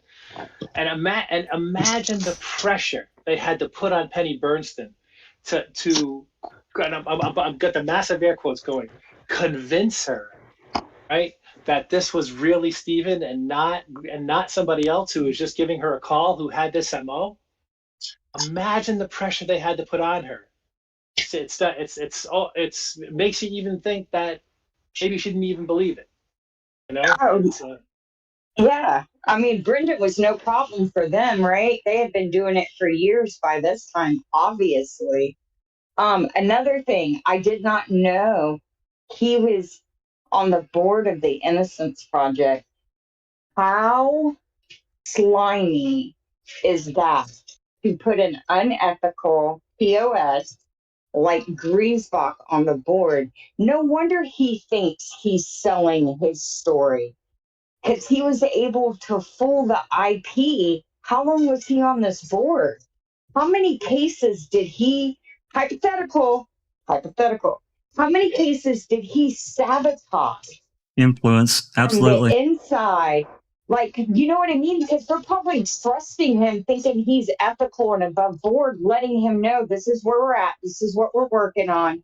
And he's probably behind the scenes talking to whoever for the DOJ, letting them know you need to get this stuff done so it doesn't work out. Is this why Randall Matea's DNA stuff was inexplicably organized by Andrew Colburn a month before? I might be wrong about the month, right before the IP asked to test it, and then there's no DNA found at all. I mean, what in the hell? How man, that's smart. It's a nice little play. Isn't this an interesting video, though? It's a great catch, actually. Thanks, Big Jeff. Really great catch. Yeah, amazing catch. Yeah. Can I just make the comment? Please. You know, that little video and that little clip with Greaseback just sums up really everything that we've been doing for many, many years. On the one hand, he shows his disgust, disdain, shock, horror that law enforcement somehow got the initial 1985 case wrong, right? And there was physical evidence, right? We're talking about the hair evidence that Colhane found on Stephen Avery's shirt, and that helped convict him, right? There was physical evidence. As it turned out, it was bogus and bullshit. But there was physical evidence that was used against Stephen. He had 16 alibi witnesses, and Vogel convinced the judge and a jury that they were all mistaken and that they were all friends of Stephen, and hence, which they weren't all friends of Stephen, and hence they were protecting Stephen. Yet, in the same breath, you could hear it. You could hear the relief in his breath and his voice saying, well, this time in the brutal murder of Teresa Horbach, thank God there is physical evidence.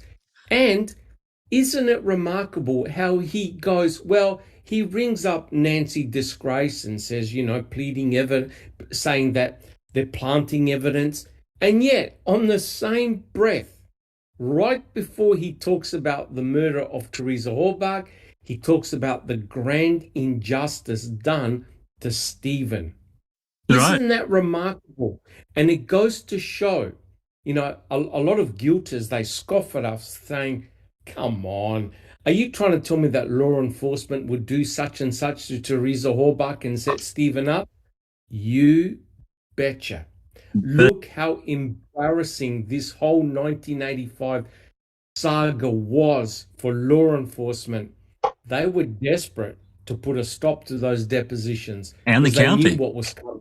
And the county. You betcha. Yep. Christina? I just want to remind everyone, and there was an unknown recent match and arrest warrant issued for Gregory Allen for yet another assault that still hasn't been mentioned. What year was this Greasebox interview? You know what I mean? They get up there on stage and they try and act like they have justice. That is their only concern is exposing crimes, whether it be on either side of the fence. And they want to, just make sure justice is served.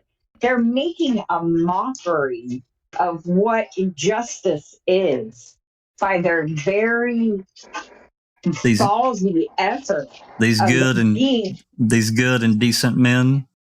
yes, these God-fearing, church-going, honest, ethical, hardworking. I'm gonna puke in my mouth now. Cops. Well, you think about Craster's in the trial, the 2007 trial. He says, if you believe these cops planted evidence, you got to believe that they killed Teresa Halbach. That's how badly he tried to pin that and guilt them into.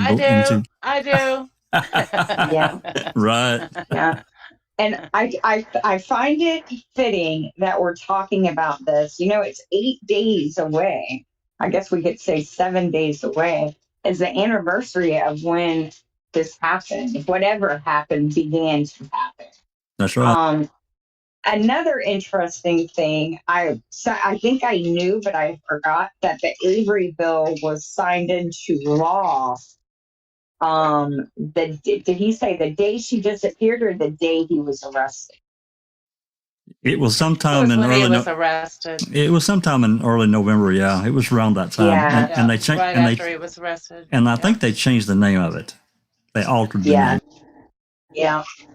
And once again, they tried to bring back the death, or they made talk about bringing back the death penalty for this case, which they hadn't done since the Dahmer case. Another case they wrote, even though Dahmer, in my opinion, is very much guilty of the crimes he committed, they effed that case up all the way around too. They royally screwed that case from the get-go. They did. Yeah.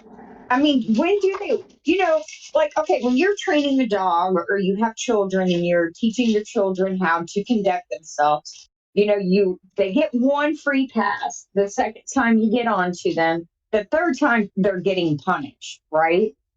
That doesn't happen here. No. They just keep doing what they want to do. No consequences. And that's our problem. That's our problem. That's our big problem. And we'll keep harping about it until... we'll just keep harping about it. I don't know that anything will ever change, but man. It will. Yeah, we gotta have faith. We have to have faith that right will win in the end. You know what I mean? I hope so. Also, I just want to reiterate what an honor to be on a panel like this. This is 2022, so this is 19 years, or no, what is it? 17 years.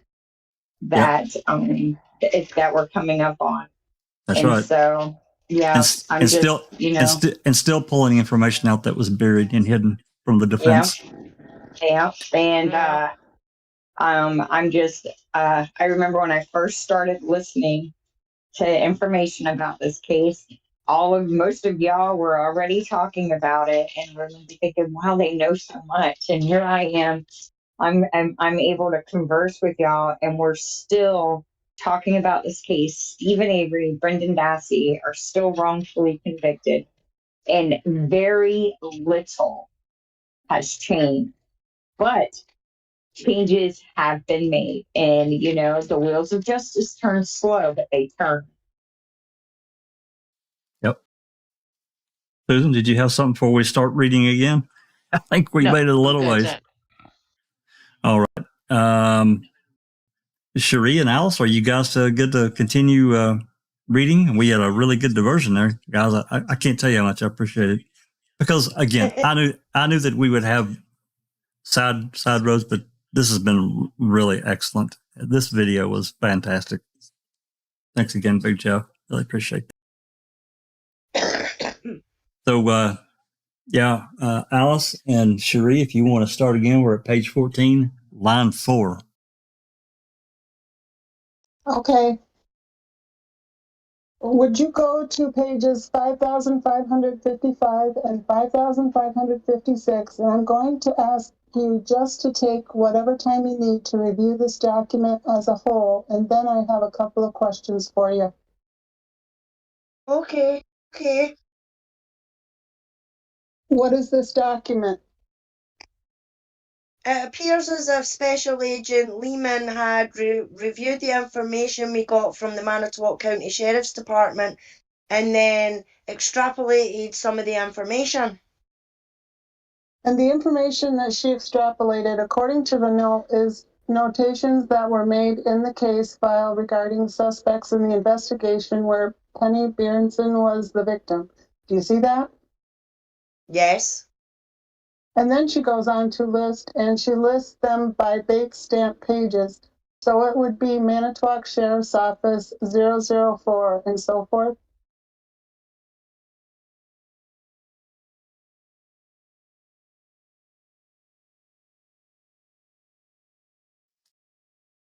Did we lose Alice again? Can you hear me? Can now. Yeah. Line 22. Correct. And what she does is to list the various suspects whom she found in the documents to have been included in the sheriff's file. Correct. And then on the second page, at the end of that listing, she makes the remark, there's no mention in the Manitowoc County Sheriff's Department records of Gregory Allen. Do you see that? Yes, I do. Okay, and now I want to give you exhibit number 7 and direct your attention in exhibit number 7 to page 6. Okay. Would you go to the bottom sentence on page 6 and read it into the record? Mr. Pollen. What? There, what?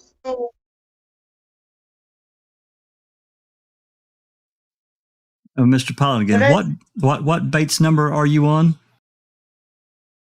This is exhibit number 7. It's not, it doesn't have. Susan, you want to do Mr. Bascom, or can you? Sure. Mr. Bascom, yes, it does. Oh, okay. This does. All right. 5032. Thank you. All right. Sorry about that, counsel. Just read that sentence into the record, please, ma'am. There is no information regarding an investigation into Allen, although a criminal complaint against Allen from a 1983 lewd and lascivious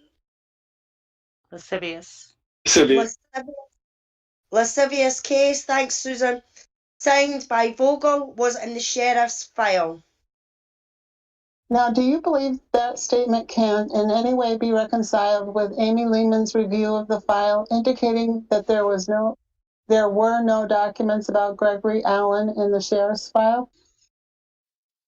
Mr. Covelli, I'm going to object. The document speaks for itself. You know, not knowing what Amy had done, sorry, I'll start that again. I look at, not knowing what Amy had done, that what she interpreted was that he was never considered a suspect, although this report of the particular case, it's in here. It's in the case file. Do you agree with me that the Attorney General's report says that there was a document about Gregory Allen in the Sheriff's Department file, and Amy Lehman's report says there was not? No, I really don't agree with that, because I think Amy was listing who she thought were considered suspects in the investigation. Well, this is saying there was, a complaint from Gregory Allen, but I mean, I don't know what Amy was thinking, but the way she may have interpreted that is that case file was now put in there and maybe could have always been put in there, but not that he was considered a suspect. So your thought is that what the Attorney General means is there was information about Gregory Allen in their file, but they never considered him a suspect. Mr. Covelli, objection. calls for a witness to speculate about a document drafted by another? You can answer. No, but that would have. I would think that it was Amy may have been thinking at that time. Amy may have been thinking at what time? When she was doing this report, her summary report. Would you go to her summary report, page 5556, ma'am? Yes. She just baldly makes the statement, there is no mention in the Manitowoc County Sheriff's Department records of Gregory Allen, right? Correct. Okay, so you know that what she was thinking at the time, she said that was, well, there is this one record, but it's really not about an investigation. Object. Mr. Finkelmeyer, object to the form. Go ahead. Is that what you think? No, what she was thinking. Okay. Do you think her statement that there is no mention in the Manitowoc County Sheriff's Department records of Gregory Allen is an accurate statement of her state of mind? Object to form. Object to the form as well for Mr. Finkelmeyer. Do you think she believed what she said when she said this? For Mr. Pollins, same objection. Yeah. Okay, I'd like to direct your attention to page 5559, ma'am. Okay. This is an October 22nd, 2003 interview that you and Amy Lehman conducted of Arland Avery. Is that right? Correct. Would you please turn to page 5560? Okay. Did Arland Avery tell you that on the night that Stephen Avery was arrested, he observed concrete residue on Stephen Avery's right shoulder? Yes. At that time, he told you that the time of this interview, did you have any reason to disbelieve him when he was telling you about that observation? No.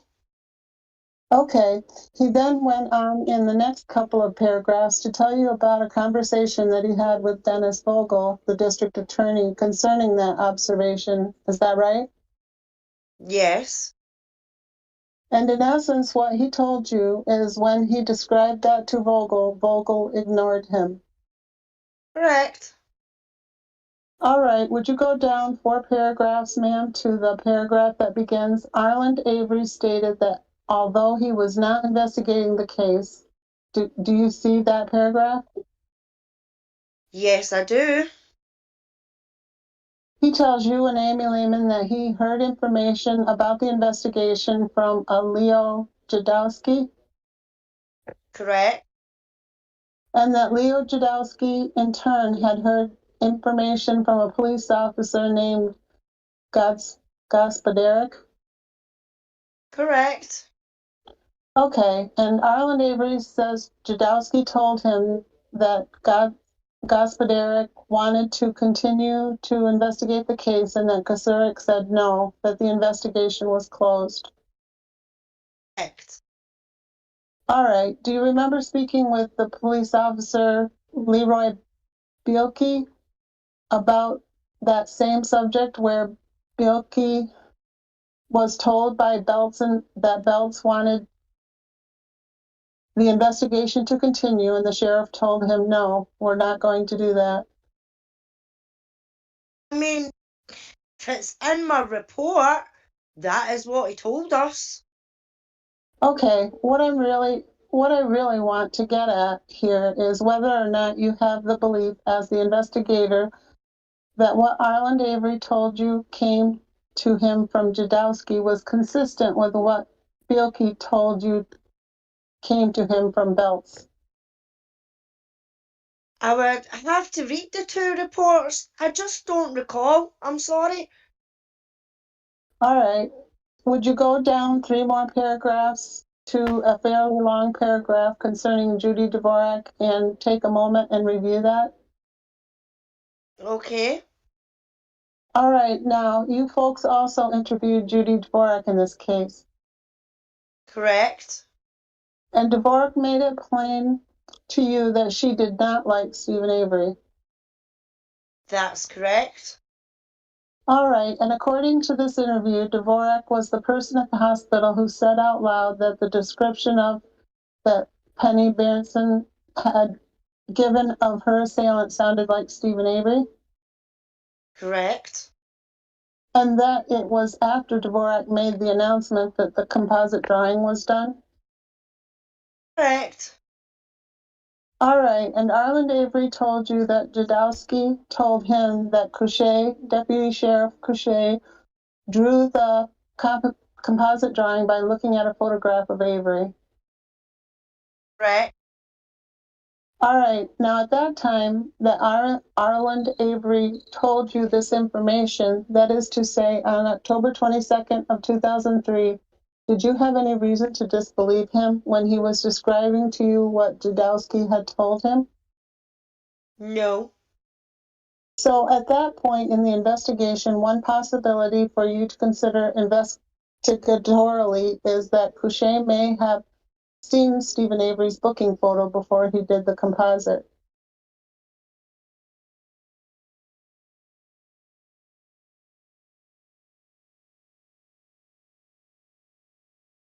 Correct. In the next paragraph, Arland Avery says that after Berenson was shown the composite drawing, she was then brought a photo lineup. Correct. Correct.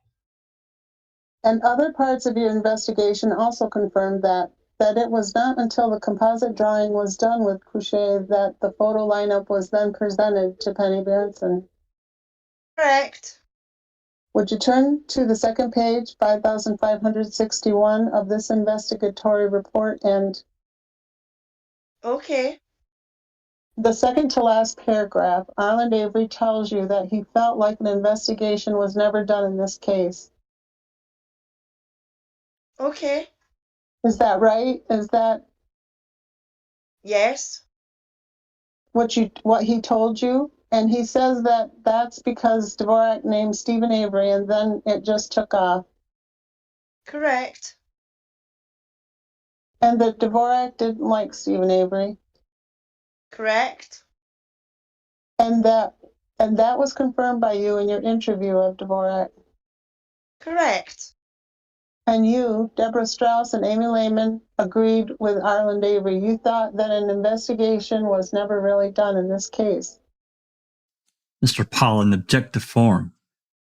Mr. Bascom, objective form. Is that right? Pollen, objective form and foundation. Bascom, objective form. Mr. Finkelmeyer, do you understand what he's asking? Mm-hmm. You may answer, ma'am. That is correct. Let's pause right here Okay. just for a second before we get too far away from what they're talking about, what Kelly's really driving home. Dvorak did not like Stephen Avery, and she named him right away. You guys remember this. This all came up before. And prior to this, they were talking about Arland Avery getting information from Jadowski and Bielke, however you say his name, that came from Bell's. And I think Gospoderic had passed away by this point. I think I'm saying that right. Don't hold me to it if I'm wrong, but I think he had passed away. And I think Jadowski was retired. And I think it's Bell's that comes up later. He gave a deposition. I can't remember if Bielke did or not. But all this about Kasorek saying, hey, we're done with the investigation. It's over. Avery's the guy. Just wanted to point that out. And get any comments? Please. Yeah, can I just make a couple of comments? It's remarkable all the shenanigans and bullshit that went on with Dvorak when she was asked, did you make the statement that sounds like Stephen Avery? Right? And she was trying to say, well, I can't remember. I think I said it, but I didn't say it in front of Penny Bernstein. I think I could have said it outside, etc., etc. So she was trying her very, very best to step away from that comment, because the last thing you do is you mention potential suspect names in front of someone who has just been brutally attacked. Because you could imagine Penny thinking, oh my God, law enforcement have already come up with a name, like literally hours after my attack. Yep. And we all know what happened. And my second comment is, imagine how difficult this all was for Arland, right? Who's the uncle of Stephen, and he worked with Kasurik as his boss, right? That's and right. it was Arland who made the comment, yeah, I saw cement dust on Stephen Avery's shirt jumper, because remember, Stephen said, hey, I was with all these guys pouring concrete. And they questioned him, saying, well, if that was the case, how come there's no concrete dust on your shirt, your clothing, right? And Alan said, I saw concrete dust there, not to mention all the people that were there at the place where the concrete was being poured, who said, yeah, Stephen was with us. That's right. So it goes to show the lengths at what they went through to completely deep six all of this. Amazing. That's right. Yeah. Yeah, the final report, Peg Lautenschlager's report. How does that come from this? You know, such bullshit. Well, I mean, I think the thing is that we stopped at probably the most consequential statement that Deb Strauss has made in the whole interview, right? If you follow the line of questioning up, right, that ends with "that is correct." Question that she answers, "that is correct" to, and you, Deborah Strauss, and Amy Lehman agree with Arland Avery. You thought that an investigation was never really done in the case. That is correct. Exactly. I mean, that's what she said. I think you're right. I don't recall it being in Peg Lautenschlager's report that the main investigators felt there wasn't really an investigation done. Maybe I missed it the 5 times I read it. I don't think so, Yeah. Jeff. No. And I also find it interesting the questions they're asking about Dvorak, because once again, we know from what was her name? What was the other neighbor's name? Ramona, I think. Was that her name? Ramona something? Yeah, Marcella's or Yeah, Marcel or something. So Ramona, whatever her last name is, Marcel, I think you're right. Her husband's father's hunting trailer was broken into by Stephen and some others. There was like 3 teenagers. I think he was still a teen then. They broke into a abandoned hunting trailer and like broke the door and pilfered through it. And Mr. Avery went to Ramona's father-in-law and said, hey, I'll pay you for the damages. You know, nothing was taken, and they didn't press charges. Well, I think Ramona shared all that with Sandra Morris and Judy Dvorak, because those 3 women all lived on the same street.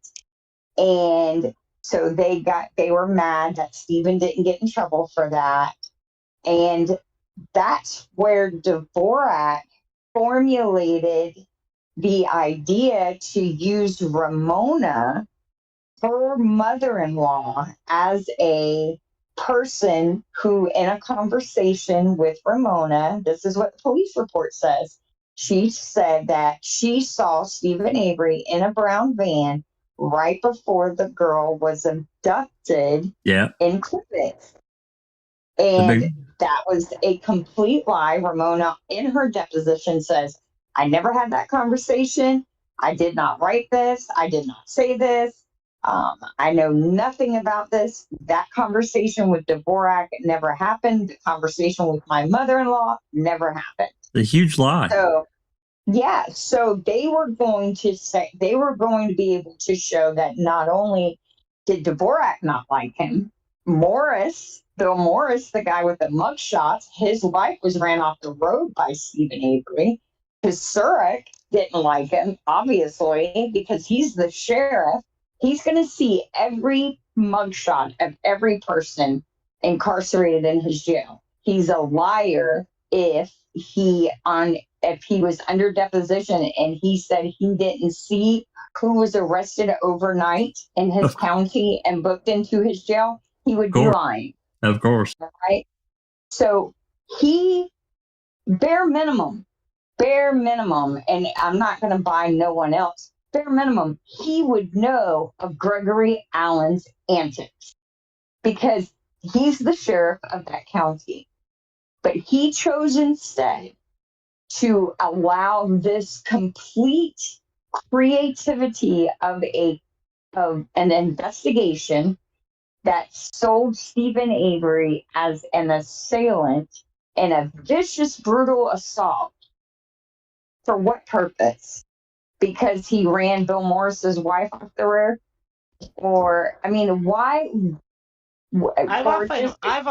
I've often wondered if Kasurik was having an affair with Morris. Yeah, or that you know, it's possible.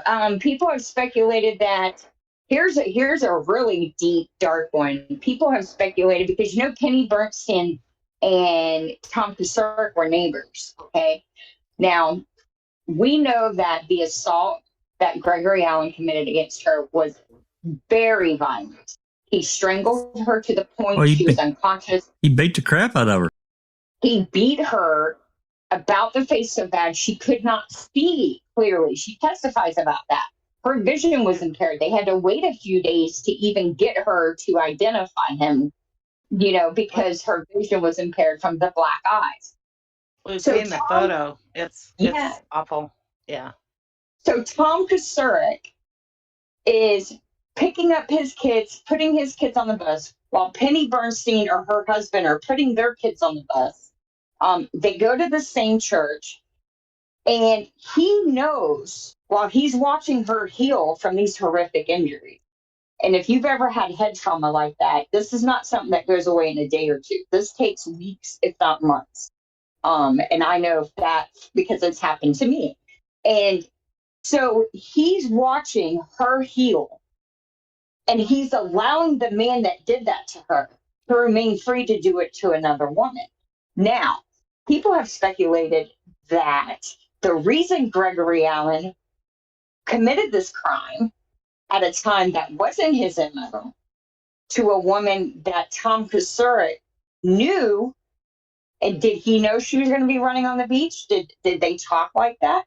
Was because Tom and Penny were having an affair and she broke it off. And he was going to teach her a lesson. That is pretty dark. Yeah, Doc. Yeah. Yeah. I mean, I don't know. We just keep finding out more shocking stuff. But the thing that we mustn't forget is that when Stephen was arrested and he was put in jail, he was denied a phone call. The use of a phone call by Tom Kasurik. That's right. And Tom Kasurik said, no, he cannot call anyone because his family will protect him.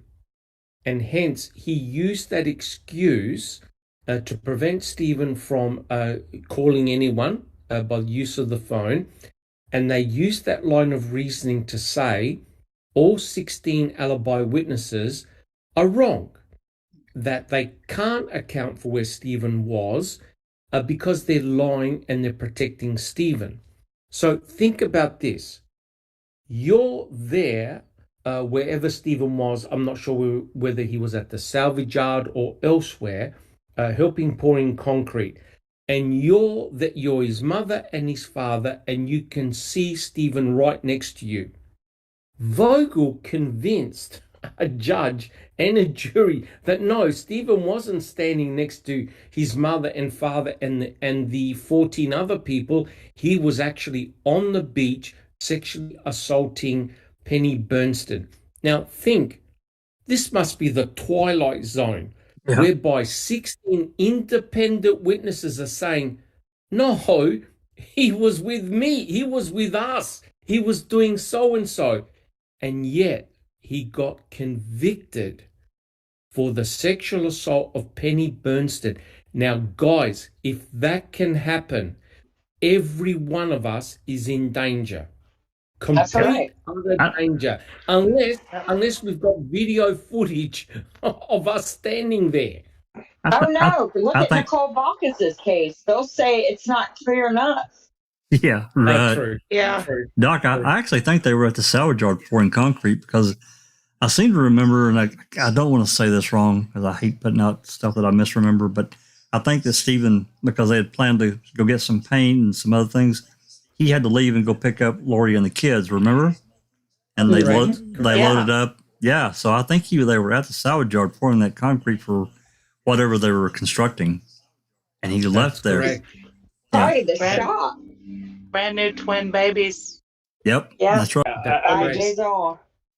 It's worth it to continue to point out the pressure that they must have put on Penny Bernstein. She was in the courtroom listening to this, and you got to believe that she had to be thinking, maybe I was right when I went to go visit Kasurek, and maybe it wasn't him after all. These 16 people aren't wrong. So what type of pressure was put on her to get her to go through, and this speaks to that exactly what Dr. Silkman said many times is that the reason that Peg came to was this was really the witness's fault. This was all Penny's fault for misidentification. Yeah. Do you really think that when she was sitting through that trial and listening to these 16 people, she wasn't having second, third, fourth, and fifth, all the way to 17th thoughts? When she heard this testimony, the 16 other people, it's just unbelievable. It's incomprehensible to me that she actually thought that he was guilty by the end. She was being pressured.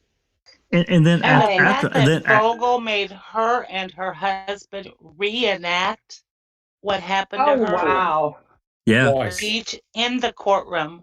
That is just as despicable as it gets. And then after the fact, Big Jeff, think about after they found out it was Alan that did it and all this shit came out, how she would have felt and what she was, like you said, the pressure that probably Kasurek and potentially even Vogel put on her in the court to testify the way she did. It had to be awful for her. Well, yeah, and she's the reason they convicted him. We know eyewitness testimony, although not accurate by any means, of wrongful convictions being overturned have shown us that. Obviously, yeah. It's a very huge selling point with jurors. Another thing I want to mention is the fact that Penny was going to prisons and talking to inmates convicted of sexual assault about the crime, which I find absolutely just very, very sadomasochistic. I'm not sure what a victim going to talk to serial or sexual offenders is going to do for either one of them. Okay. Yeah, it is weird. And then she gets a guy who writes a Stephen Avery confessed to me letter that she gives to Kasurek, who he passes on to Peterson, which is also discovered in the safe with the other document.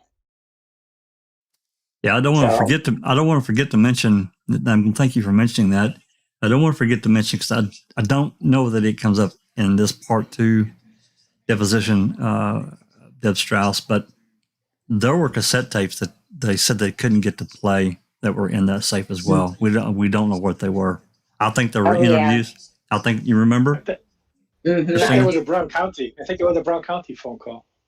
It could have been interviews too, or other phone calls that are relevant. Yeah. We just don't know. Yeah.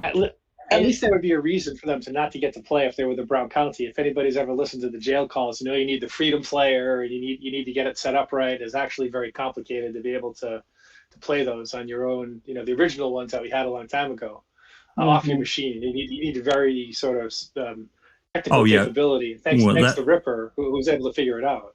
Well, that was for the queso dispatch calls. Yeah. I also want to, oh, dadgummit, I forgot again. Oh, no, I remembered. I also want to mention Former Sheriff Tom Kusurik attended one day of these depositions, and it was the deposition of which officer of his? Hold on. Do we remember? Let me look at the list. And I just want to. He passed away before Stephen's trial. Couché? Must have been Couché. No, it wasn't Couché. Jacobs? No. It wasn't was it Conrad? No. Keep going. If you say his name, I'll know it. I think it starts with a K. Kalinsky. Does that sound right? Anyway, this officer was very big on working with juveniles. Okay, that was like his thing. He wanted to counsel troubled youth. He is the only deposition. His is the only deposition Kusurik attended, and he did not falter in his criticism, in his honor. He laid it all out to bear. He died of cancer not long before Stephen's trial. Was it Nicholson? And I always Nicholson? No, it wasn't. No. Kobolansky? That's it. I think so. I think it's Kobolansky. I just want to say that I am so impressed with him because remember, Jax, we read that deposition on one of either your one of an open mic or a CTE.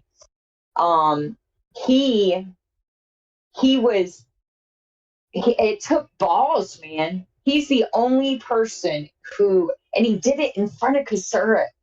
Kolansky. That's it. Kolansky.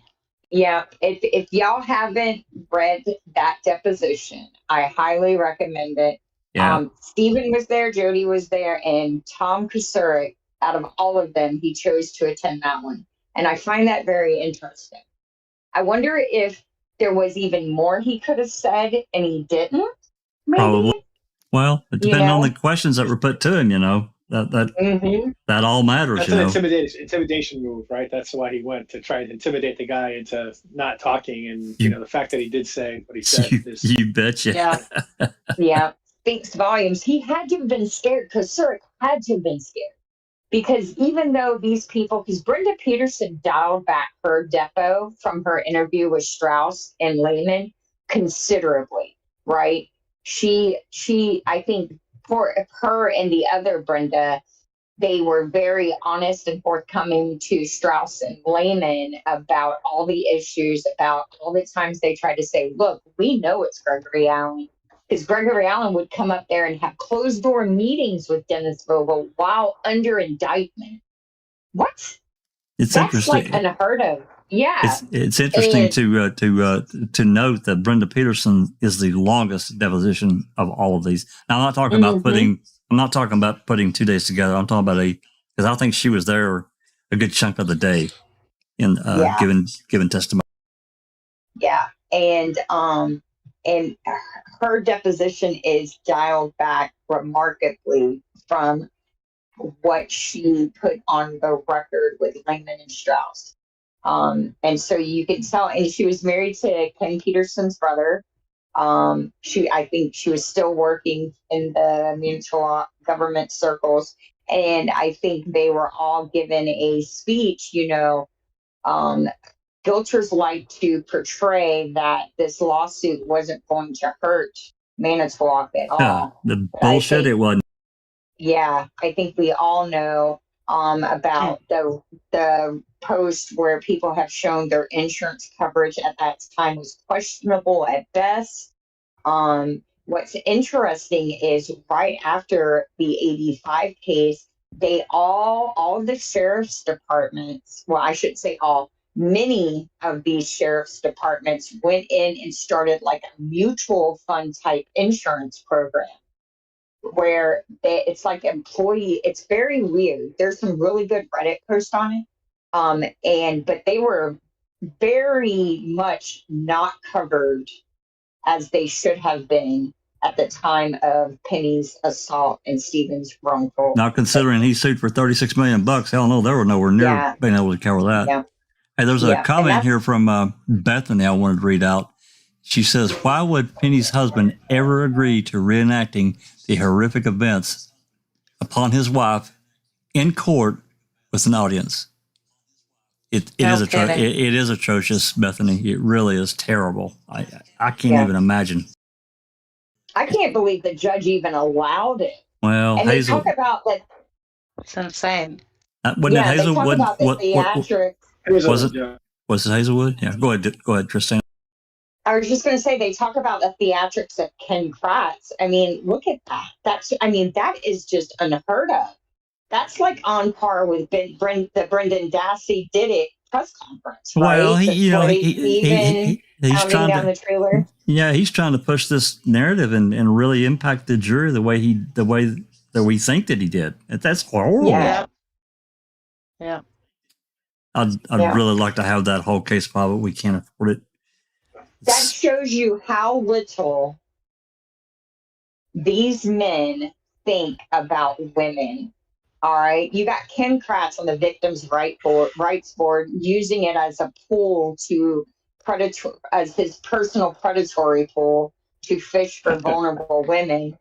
You have Dennis Vogel and this judge not only allowing Penny and her husband to go through it, but then having the jurors have to watch it.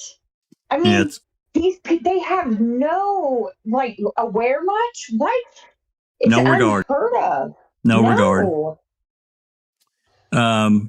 Bethany says, I don't believe that's the only reason no husband would consider putting his wife through that, even remotely, just for wow factors in court. Someone else has a hand in why. Well, that's possible, Bethany. I'd like to have that entire case, but it is shock and awe. It really is, Doc. And it's also, a Doc and Pony show. Yeah. And also remember how powerful it was in the 2007 trial against Stephen, when Ken Kratz got Bobby Dassey to point out who his uncle was. Yep. Right? And that's powerful because the same thing happened to Stephen in 1985. Penny Bernstein would have asked her the question, do you recognize your attacker in court? She would have pointed a finger at Stephen. That's right. And then you put on that Dog and Pony show, like Big Jeff just said, and all of a sudden, people are connecting the dots. And when Culhane comes up and says, the hair looked like, had a similarity to Penny Bernstein, right? Then when all the jury starts connecting all the dots, they go, oh my God, he really was there. And that's remarkable because guess whose hair they didn't test, right? That's right. They tested his Laurie's hair, but they also what they didn't test was the fact that Stephen went with his sister Barb. I think they went to one of the quarries. They did some driving there and got bogged down, and they never tested Barb's hair, which probably is very similar to Penny Bernstein's hair, right? And so when you start adding up all those factors, the jury are going, my God, he was there and he did commit this despicable act. Absolutely. Absolutely agree. Yeah, Cherie, I hate to put you on the spot, but I know that you went to law school. Is there a curriculum like where y'all take acting or drama? No. Okay. I was just wondering. They do have trial practice or whatever, but no acting classes. Okay, because I feel like these guys took like some kind of drama and acting class, and it went to their heads. It's my called supervisor narcissism. My supervisor at my internship told me that it's all theater. It is. But I think this is, these guys are pushing it way too far. Yeah. Yeah, to sell a story.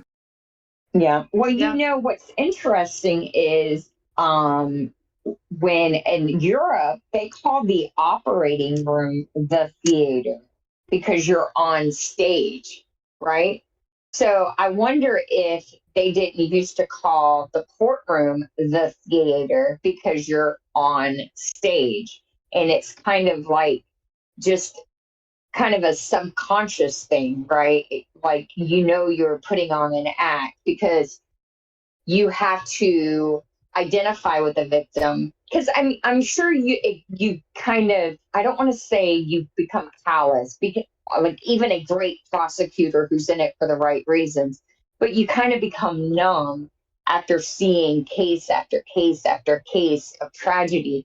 But you still have to draw from a well of emotion to get the jury to identify with your outrage that you're feeling on behalf of the government. It all depends on what the driver, what is the ultimate goal. And for them, and the 85 case was to convict Avery. And, you know, I haven't talked about it. We've talked about it in the past, you know, this grudge or whatever Manitowoc, the sheriff's office had against Stephen. There was also talk, I'd be remiss if I didn't say it, there was also talk and rumorage that Casark was not happy that Avery Salvage Yard had all these contracts with the county about towing cars. That was talked about a lot years ago. Not so much now, but it was talked about. That's another rabbit hole. Yes, it is a rabbit hole. We don't really have an answer to that, but I can believe it. I can believe it. That would be I just had an idea. I'm gonna keep it to myself. Hey, we're close to 2.5 hours in. Why don't we read a little bit more and then we'll do a wrap up? Does that sound good to everybody? I want to keep people got to work. I know Big Jeff has to get up early, and I don't want to keep everybody here all night. So, and I know it's getting late as hell for Alice. Yes. So why don't we read a bit more and we'll try to find some kind of natural break here, and we'll call this part one of part two of Deb's deposition. That sound okay? Yeah, sounds good. Yeah, sounds good, Jack. All right. We're on page 24 of the PDF, right at the top. I think they're at line 1. So, Cherie. Okay. Then Arlen Avery goes on and says, it was the consensus of the detectives and officers working for the sheriff's department that Stephen Avery did not commit the crimes for which he was charged. Do you see that? Yes. Did Sheriff Peterson tell you the same thing? I don't recall. Of course not. All right. Were you of the same opinion as Arlen Avery that it was, after you did your investigation, that it was the consensus of the detectives and officers working for the sheriff's department that Stephen Avery did not commit the crimes for which he was charged? Mr. Cavalli, objection, no foundation. Just based on your investigation? The same objection. I believe that there were... Oh, I'm sorry. That's right. That's right. I believe that there were some detectives who had their doubts. All right. Would you turn to page 5562, ma'am? Yes. This is an investigatory interview conducted by you and Amy Lehman of Don Belts. Is that right? Yes. What was Belts' position in 1985 when Stephen Avery was arrested for the sexual assault on Penny Beardson? He was the captain of detectives. All right. Did he, and if you need some time to read it, just tell me, did he, in the course of the interview, tell you what the ordinary investigatory process was in the sheriff's department at that time? I'll have to review this. Okay. Please. Take a moment. Thank you. Let's go off the record while the witness is reviewing this document as a whole. Off the record from... Off the record. Go ahead. Sorry. And we're back on the record. Are you able to discern from this report whether Belts was present at the hospital on the evening of July 29th? No, I don't believe he was. All right. Did Phelps tell you that the ordinary investigatory process that was followed in cases in the sheriff's department was not followed by the sheriff in the Stephen Avery matter? Yes. Did Phelps tell you he had doubts about the case from the outset? Yes. And that the source of his doubts was that the photo lineup had occurred so rapidly and that somebody in law enforcement had said it was Avery? Yes. And that somebody was Judy Dvorak? Yes. Okay, would you turn to page 5564, please? Okay. This is an interview that you and Amy Lehman conducted of James Bolgert, who had represented Stephen Avery at his trial. Is that right? Correct. And you did this interview on the 22nd of October. Correct. Do you remember whether this was a phone or a personal interview? It was a personal interview. And did it take place at Bolgert's office in the courthouse? Yes. Bolgert had, since the time of the Stephen Avery case, became a judge? Correct. Okay, would you go to the bottom of 5564? Bolgert told you in this interview that he did not receive any discovery from then District Attorney Dennis Vogel. Correct. What did you understand him to be saying when he said he didn't get any discovery from Vogel? That when he took over as a defense attorney, that Vogel did not give him any documentation. Okay, you then go on and say all discovery that was turned over was received by Evans prior to Bolgert taking the case. Correct. Is that something that Bolgert told you? Yes. So any discovery that Bolgert, had at the time he came into the case was discovery that had been provided to Evans? Correct. And he didn't get anything independent of that from Vogel? Correct.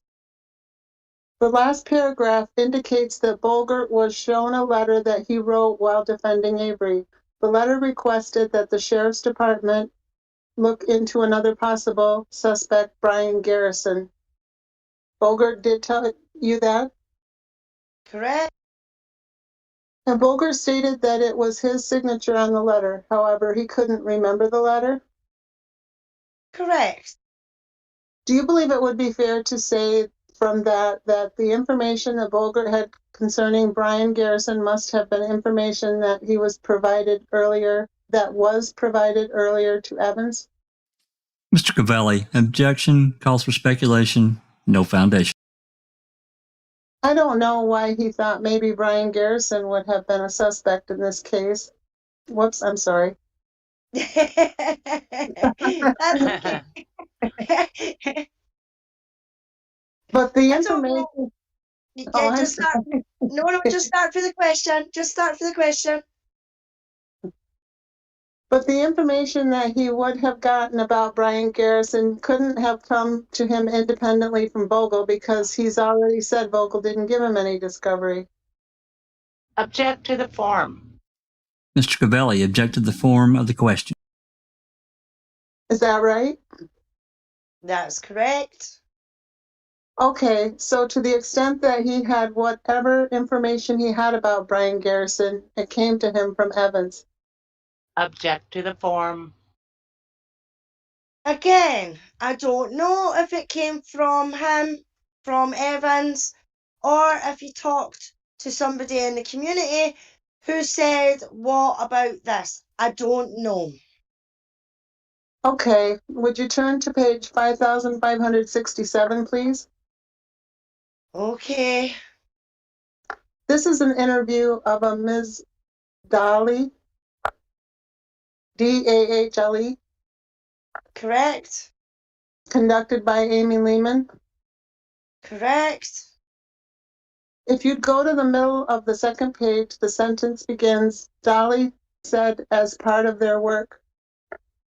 Yes. Do you see that? Yes. They pulled photographs from APHIS. Correct. What's APHIS, if you know? I'm not sure. What? Go ahead. Okay. I call BS. Yeah. Okay, do you have any thought about what it might be? Nope. All right. Unless that's is it the fingerprint identification? Can I interject? I feel like the lawyer said she could speak. Go ahead. Unless that's the automated fingerprint identification system.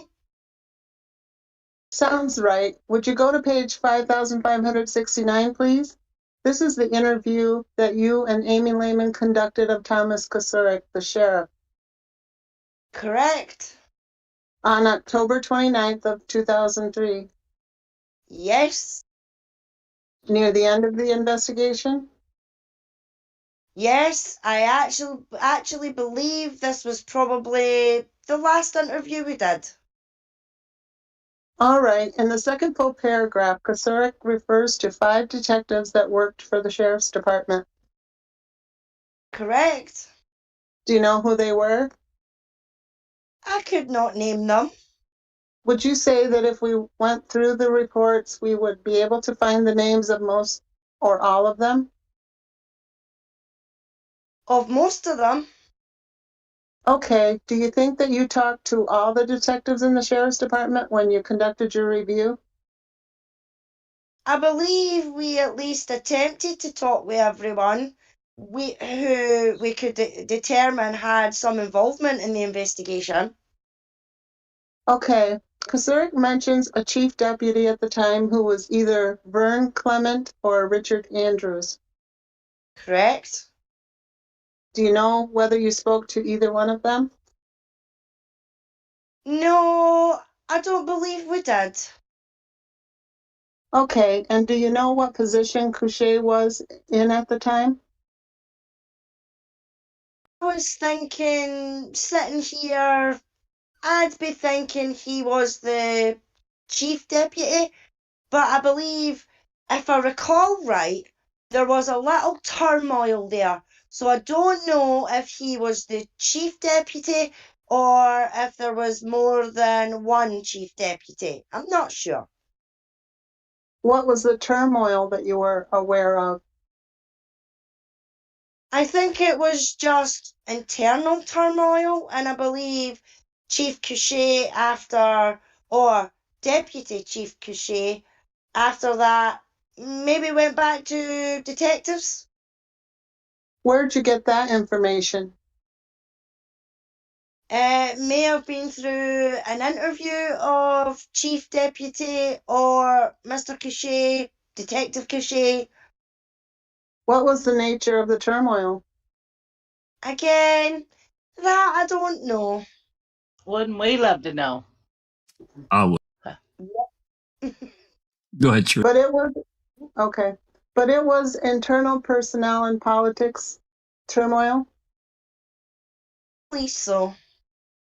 Would you turn to the first full paragraph on page 5570? And is this Kosurik describing to you what he saw in the emergency room when he arrived? Yes.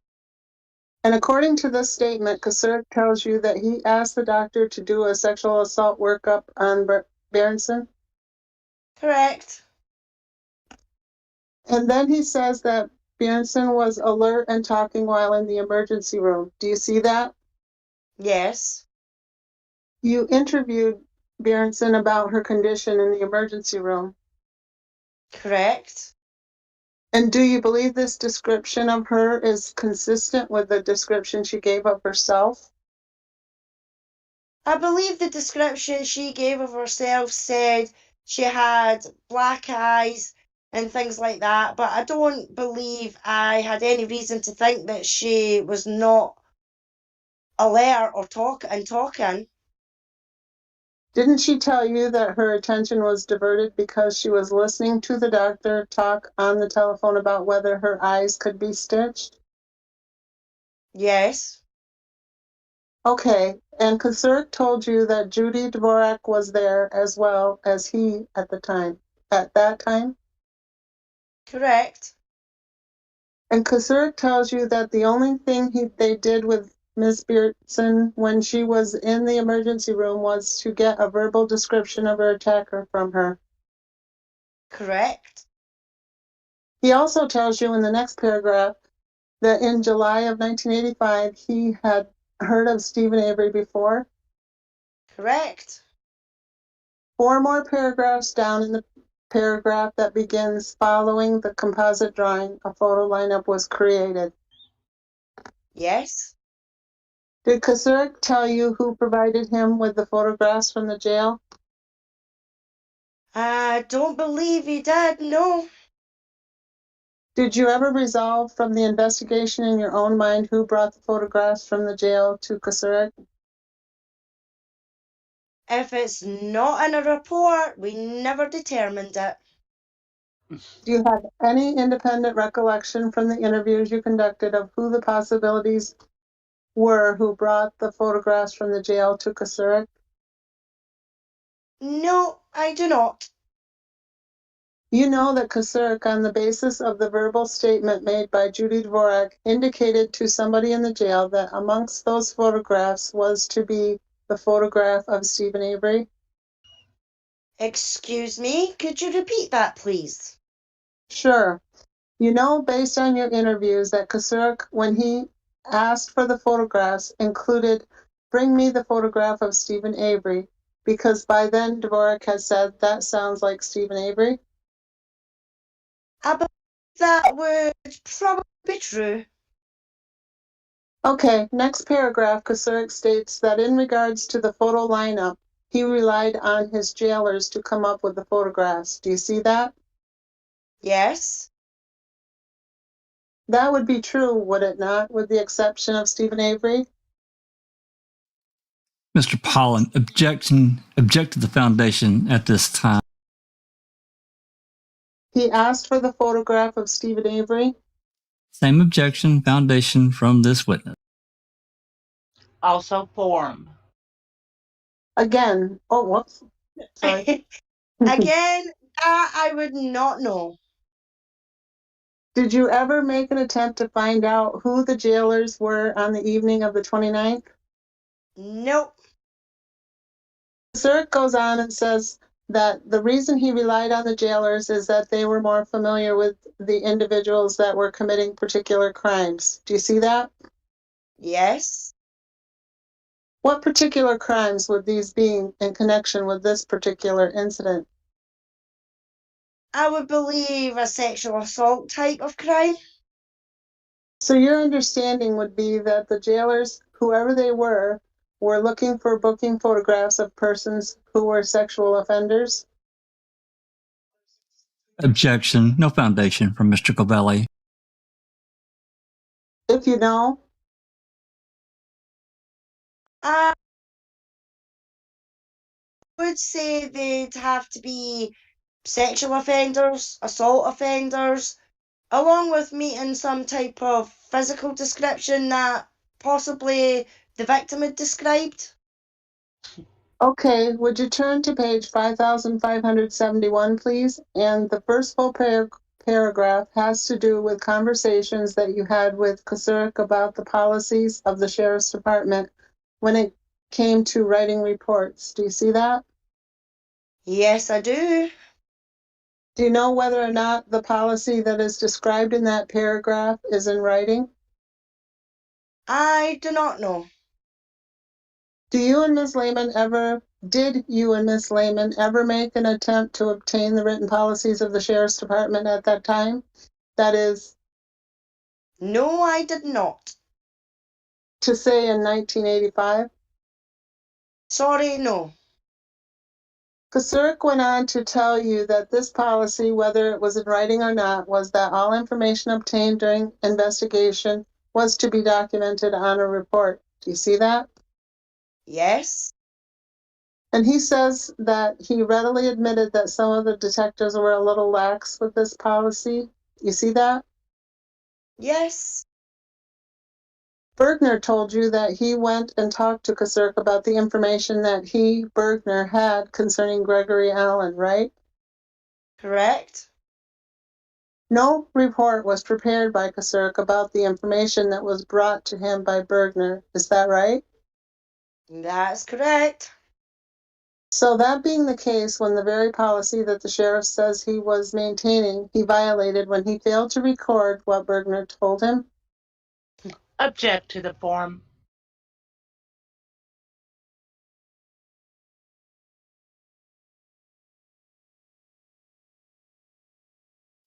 Correct. Correct. Okay, now you interviewed a number of women in the district attorney's office who told you that they had told District Attorney Vogel after Stephen Avery. Okay. After Stephen Avery was arrested? Correct. Hello. Correct. Did you ever find any investigatory interviews in writing that were done by either Vogel or the sheriff of what those women told them concerning Gregory Allen? Mr. Pollen, object to the form of the question. Quote unquote, them is compound. Let me try the question again. Do you know whether or not that what the women in the district attorney's office told the district attorney about their thoughts that Gregory Allen was the perpetrator and not Stephen Avery were recorded by, written down in interviews by anybody in the sheriff's department or the DA's office? Mr. Cavalli, object to the form of the question. I don't believe they were.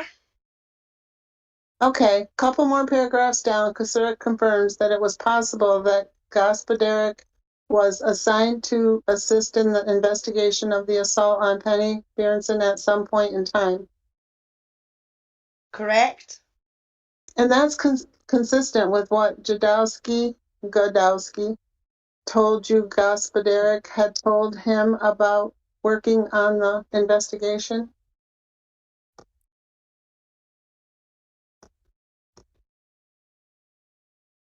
Correct. Godowski, I misstated. It's Jadowski, not Godowski. In the next paragraph, Kasurek confirms for you something that you and Amy Lehman had been trying to pin down, which is whether or not there was a canvass that was conducted. Correct. Did you ever review any investigatory interview reports from any personnel in the sheriff's department about the conduct of that canvass? No. None were provided? Correct. And on that matter, Kasurek told you when you spoke to him about that he considered that to have been sloppy police work. Correct. And then he told you that that was on Don Belts. Belts would have been the person to have coordinated the canvass. Correct. So he dumped out on Belts, basically. Yes. Mr. Baskin, object to the form. The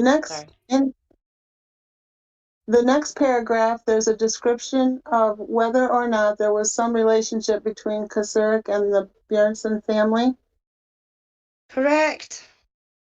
Is it true that in the course of the investigation you heard from several sources that Sheriff Kasurek was particularly concerned about the pursuit of Stephen Avery because of his friendship or his relationships with Mr. and Mrs. Bjornson? I think it would be fair to say he was concerned with getting a conviction on this case. Because of the relationship he had with the Bjornsons? Mr. Pollen, object to form. I think the Bjornstons were viewed as prominent people in the community. I don't know if it was much as a personal relationship. There was some question, would it be fair to say that there was some question that arose as you interviewed the various officers and detectives in the county sheriff's department about whether the sheriffs had deviated from the normal course of investigation, took the investigation over himself, and pursued it vigorously because of the prominence of the Bjornsons in the community. Object to the form. I think that would be fair. And some of the detectives told you things about a friendship that they thought existed between the Bjornson children and the Kosurik children? Objection. Form. Some of the detectives do believe had the perception there was a friendship relationship. And some of the detectives told you that the Kosuriks and the Bjornsons did not live too far apart from each other in the community? Correct. And that they attended the same church? I believe so. At the bottom of the page, Kosurik makes a statement to you about his belief concerning whether he was visited by Bergner. Is that right? I'm sorry, where are you? Right at the bottom of the page. Oh, okay. The last line on the page. Oh, the last line. Last couple of lines. Okay, I see it. Okay, Kosurik, this led Kosurik to believe that if Bergner would have come to him with another name, it would have been documented somewhere and would have been checked out as well. Do you see that? Yes. Who would have documented it? That I don't know. Kosurik, right? Kosurik would have. If he followed his own rules? Correct. All right, and in what format would he have documented it? Object to the form. My thought would be in a report. Okay, did you at any time explore the question of whether or not there was in the Manitowoc County Sheriff's Department at the time that Penny Bjornson was attacked, any kind of informal system to practice parallel to the formal interview practice where police officers kept separate notes of their own in a separate locale and did not enter them into the official file?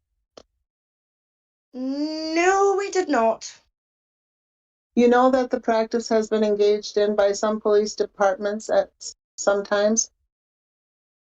I have never come across that situation. Have you ever had any training about it? Nope. Okay. All right. This Mr. Powell says, can we take a break for a couple minutes? And we're going to break right here. We're going to stop. Perfect. Yeah, we're on page 43 at line 10. I'll make a note of it. And for next time, we'll pick it up here. So, I think, here, let me turn this off here. There we go. I think, Big Jeff, are you still here? Is Big Jeff still here? Yeah. I am. Since you haven't been on in a long time, we can hop on camera for a minute if you'd like, and anybody that wants to join us.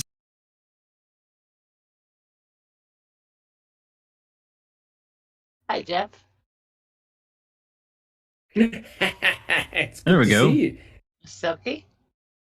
Absolutely. Anyone else that wants to jump on, you're welcome to do so. But given where we're at, this is part 2, and we've covered a lot of ground here. But everything considered, give us your thoughts about this particular whole section here. I mean, I'm talking about starting from basically part 2, and anything you want to add to it.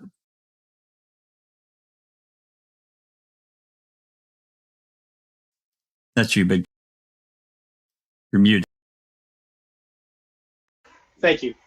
I think there's a serious lack of what I would call intellectual curiosity on the part of Deb and Amy, because they just didn't really ask any meaningful follow-up questions when there were lots of follow-up questions to be asked.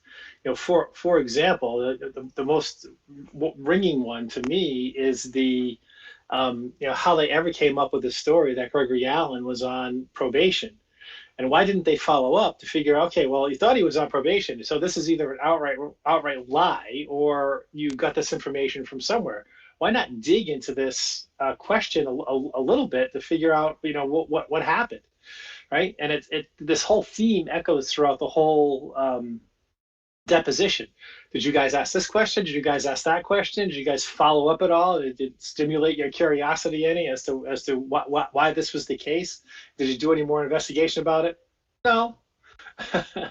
but yet, and the other thing that just gets my goat really badly, is that it must have been pretty clear to her that Avery was completely and totally railroaded, spent 18 years in prison, and she doesn't really seem to have much sympathy for him when it comes, especially on the date of November 4th. 2005. 2005, yeah. Right? Where she calls up and says, "I'm no fan of Stephen Avery." At the very beginning of the deposition in part 1, she says, "Well, I had no familiarity with the case prior to working on it," which must mean she had no familiarity with Stephen Avery, because she worked in narcotics and she was a public integrity. She's not she has no cause to run into Stephen Avery. What is this series of events that makes her no fan of Stephen Avery? To me that is it's very interesting. It speaks to the fact that somebody prodded her to sort of join this, right? That's what this means to me. Yeah, because she was not investigating Stephen. She was investigating, law enforcement. That's right. Correct. And a funny thing she says in that call too, I put it in the thing if you want to play. It's only a minute. She says, "I don't even know if this is legal." Well, what kind of how's that for a public integrity officer, right? I'm going to do this. I don't know if it's legal or not, but I'm going to do it. I'm a star public integrity of Wisconsin. Thank you very much. So I think there's clear to me. It's very clear that she joined the Teresa Hallback investigation at the behest of some superior, just because that way she muddled through that phone call is almost kind of not convincing that she wanted to inject herself. And what's all this squawk about Stephen Avery on November 4th? It's worth the play. Maybe we can either open up the next one with it, or you can play it right now because I linked it in the chat. But there's a lot to unpack in this deposition. Okay, well, I'll tell you what. I'm going to I'll tab over to the other screen, and Doc, you give us your thoughts while I'm doing that. Yeah, just very quickly, because I've got to go, unfortunately. I agree with Big Jeff. This deposition here is very, very revealing. Bit by bit, it's death by 1,000 cuts.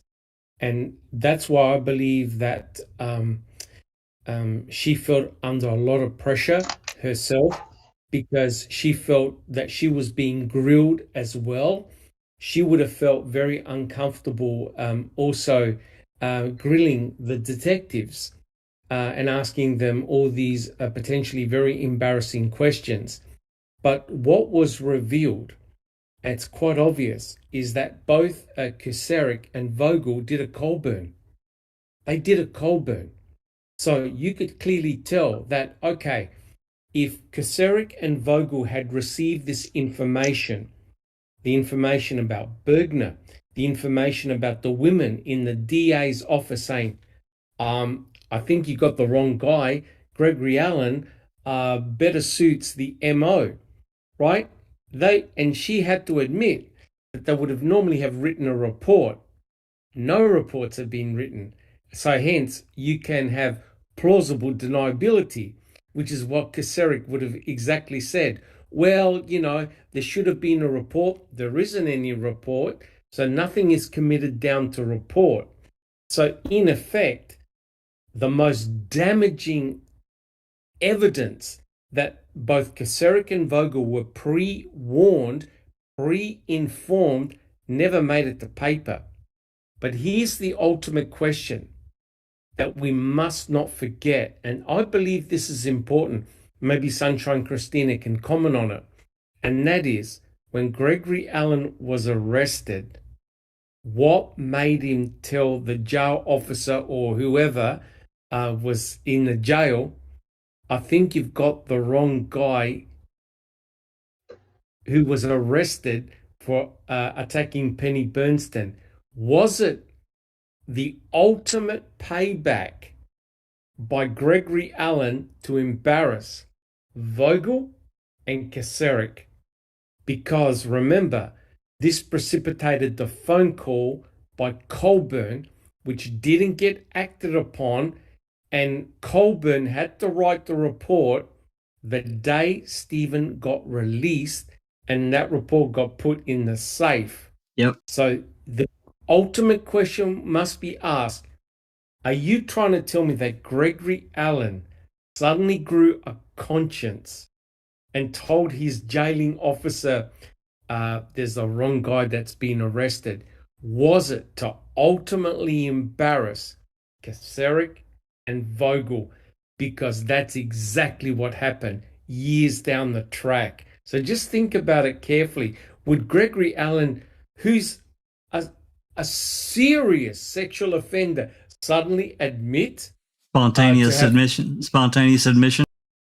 Exactly. And there's an interview of Gregory Allen.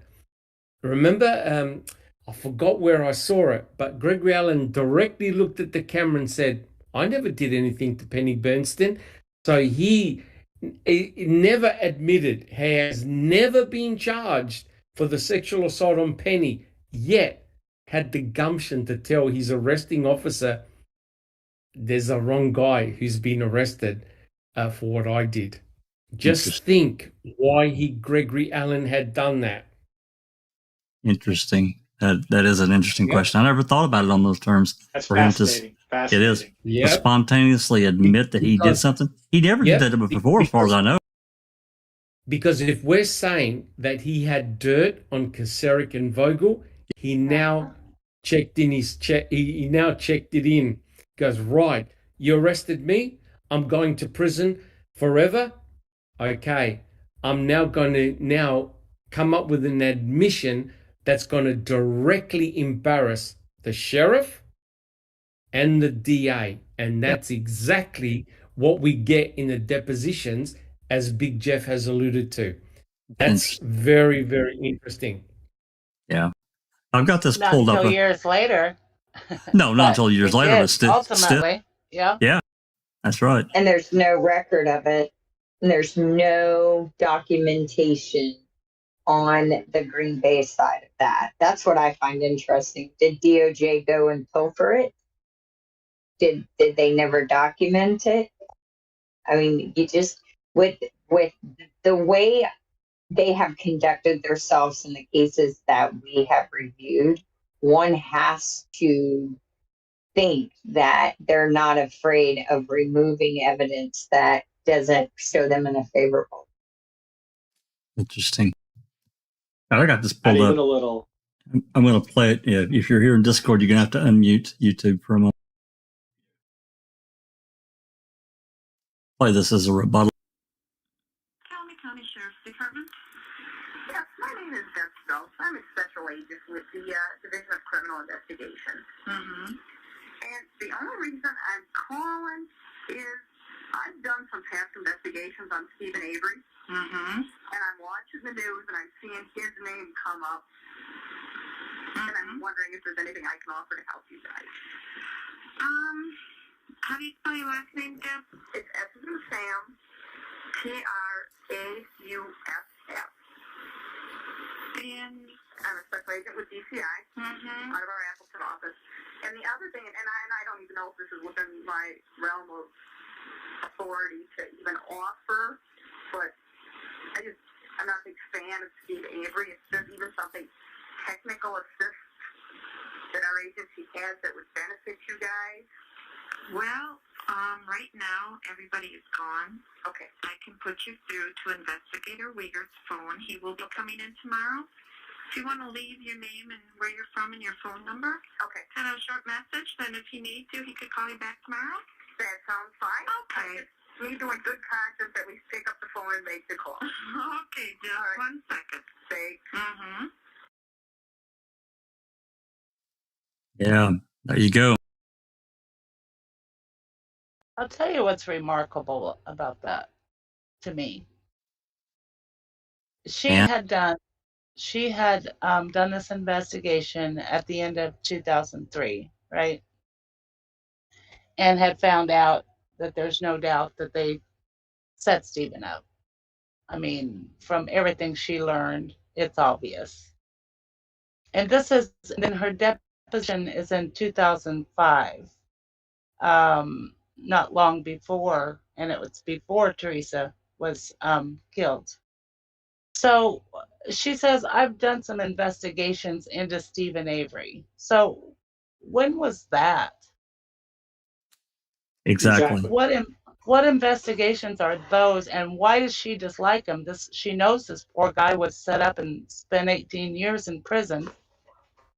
He's been in the news a lot with all the, the Innocence Project and the governor and all the, big politicos and all this stuff for the last 2 years since she did her investigation. And then, she's deposed about her investigation and what she found. Where does her dislike for Stephen come from? My question exactly. And and the thing is, she calls up talking about Stephen Avery, and this is November 4th. RAV4 has not even yet been discovered on the Avery salvage yard. That's right. That's why. No, go ahead. I think Jeff froze. You're frozen, She's calling Jeff. up Calumet talking to Stephen Avery. Let's talk about Stephen Avery on November 4th. And never Just even miraculous. asked. Yeah, and never even asked about Teresa. Never asked about her. That's what gets me. This is supposed to be a desperate search to find a missing woman. And You her know what I interest mean? and her interest is in nailing Stephen Avery. And he's not even it's just insane in the membrane. Insane in the brain. Just shaking my head. Well, and also don't forget, her involvement. And then the following day, who did we get a call from? Do you remember, Christina? Anyone? Because I do. The Assistant Attorney General Freiberg calling and demanding, Freiberg. demanding Rohr's phone number. He had to talk. He had talked to Kaczarski. Damn it, Skorlinski. What the hell is he doing talking to Skorlinski? And he needed to talk to the DA right then. Immediately. Yeah. What the fuck? Yeah. This case is just that's what this case is repeatedly. What the bleep, over and over and over. I mean, and Peg was still there at the time, right? Mm-hmm. In office. Mm-hmm. In 2005? Oh, absolutely. Yeah. When did she retire? Whatever was it? 07 or 08? Was she still in office when? I don't think she was in office when they were convicted, right? I don't think so. Lost in 06. I think so. Yeah, I think she lost. And it was Van Hollen or something. Yep, that's right. J.B. Van Hollen. Crisis Betty that protected him. Yeah, who's got his own checkered past. But this deposition, I mean, again, you could tell their goal was Gregory Allen. You could tell it over and over again. And you pointed out very correctly. So many times the questions that they should have asked, they didn't. Just dropped it. Just moved on. It's absolutely crazy. And there's other nuggets in there as well. They believe that there should have been an investigation, and there really wasn't. And that fell out somewhere along the way from Lehman and Strauss up to Nash Holt and Monica Burkhart Brist, Tom Ballin, and we'll get into more of those as we go along. And really interesting stuff. But I think this is a good spot to break it. As for, Open Mic 100, I don't know. We'll see. Jinx had suggested, maybe inviting Linda back, because really this whole idea of the open mic began with a kernel of questions that I know that, the ego was talked about. BB was there, and, it was talked about doing an ongoing podcast of some type, and that's where it came from. And just have just a group of people and come on and talk about then versus where we are now. Just a few simple questions. So we'll see. Haven't completely decided what I'm going to do yet with it, but I thought we might do something a little special with episode 100. Even if we probably won't. I don't think that I would touch back on this. I think that we'll come back to this as a separate entity. I think that's the best way to do it. To keep it concise and clean. So we'll discuss it, I'm sure, through the week. Anyway, anyone else got anything before we take off out of here? We're probably right at 3 hours now. And I know I need to eat, and Big Jeff needs to go to bed. I'm sure he's got an early day. Right, Big Jeff? I just want to say this. We've been reading interviews that Deb Strauss participated in, and it's funny that she can't recall anything if it benefits Stephen Avery, but if it fries him in the public eye, she has a memory like a steel trap, right?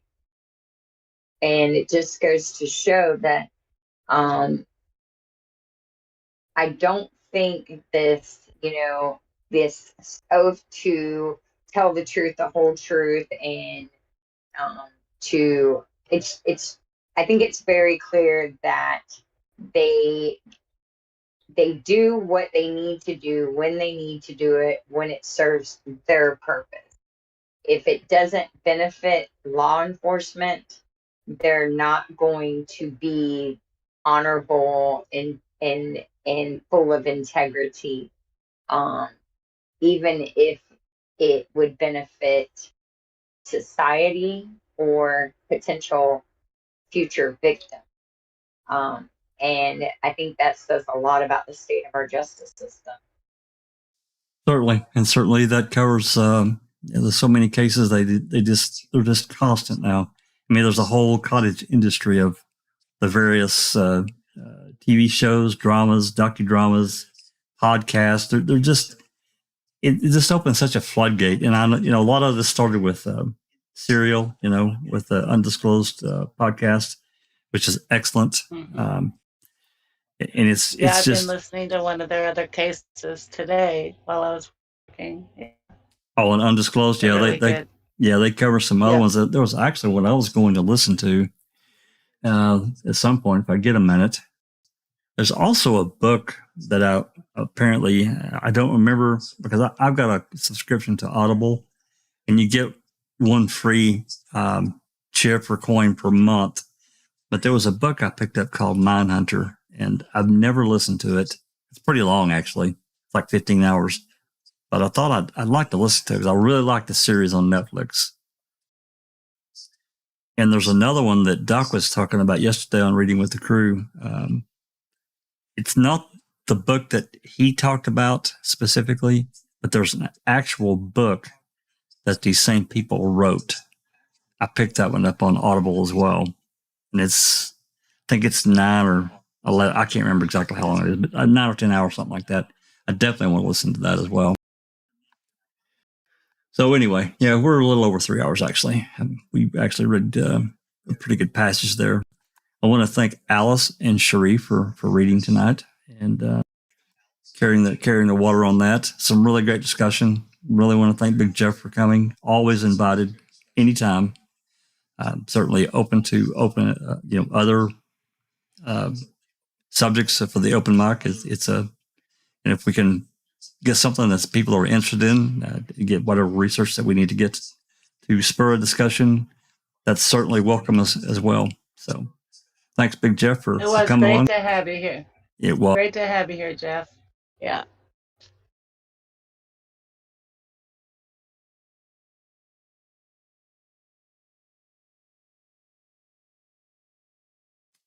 Trying to get back on camera. I see he's getting some lag. Not sure. Yeah, I see it. It's trying to connect there, Jeff, but it's not doing it. It's just sitting there spinning. We can probably hear you though. Yeah. This was amazing. Maybe.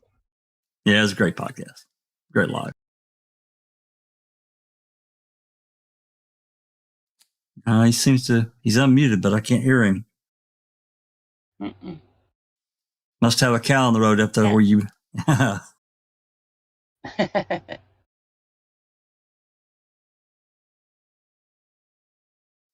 All righty. I'm going to wrap up. I want to thank everyone for coming along. People in the live chat's been some great discussion. And certainly people that's come and been on the panel, Dr. Silkman and Cal and Jeff, they stopped by for a while. I know they got things to do as well. So we'll wrap this one up and we'll call it good. And as I get more attuned to what I really want to do for episode 100, I'll try to put something on the community page, get some ideas. If anybody has any ideas, just let us know. There's always ways to connect. Drop me a line or one of the other, Susan or whoever, and we'll think about it. I even thought about maybe taking it, so a few excerpts here and there throughout the many good podcasts that we've had, lives and discussions. But we'll see. Just thinking about different things. So that said, I'm going to wrap this one up. Hey, if you like what we do, give us a like. Hit that thumbs up button. We promise that Sherry Culhane will not take your DNA. Give us a subscribe. Turn on the bell. And this has been a Foul Play production.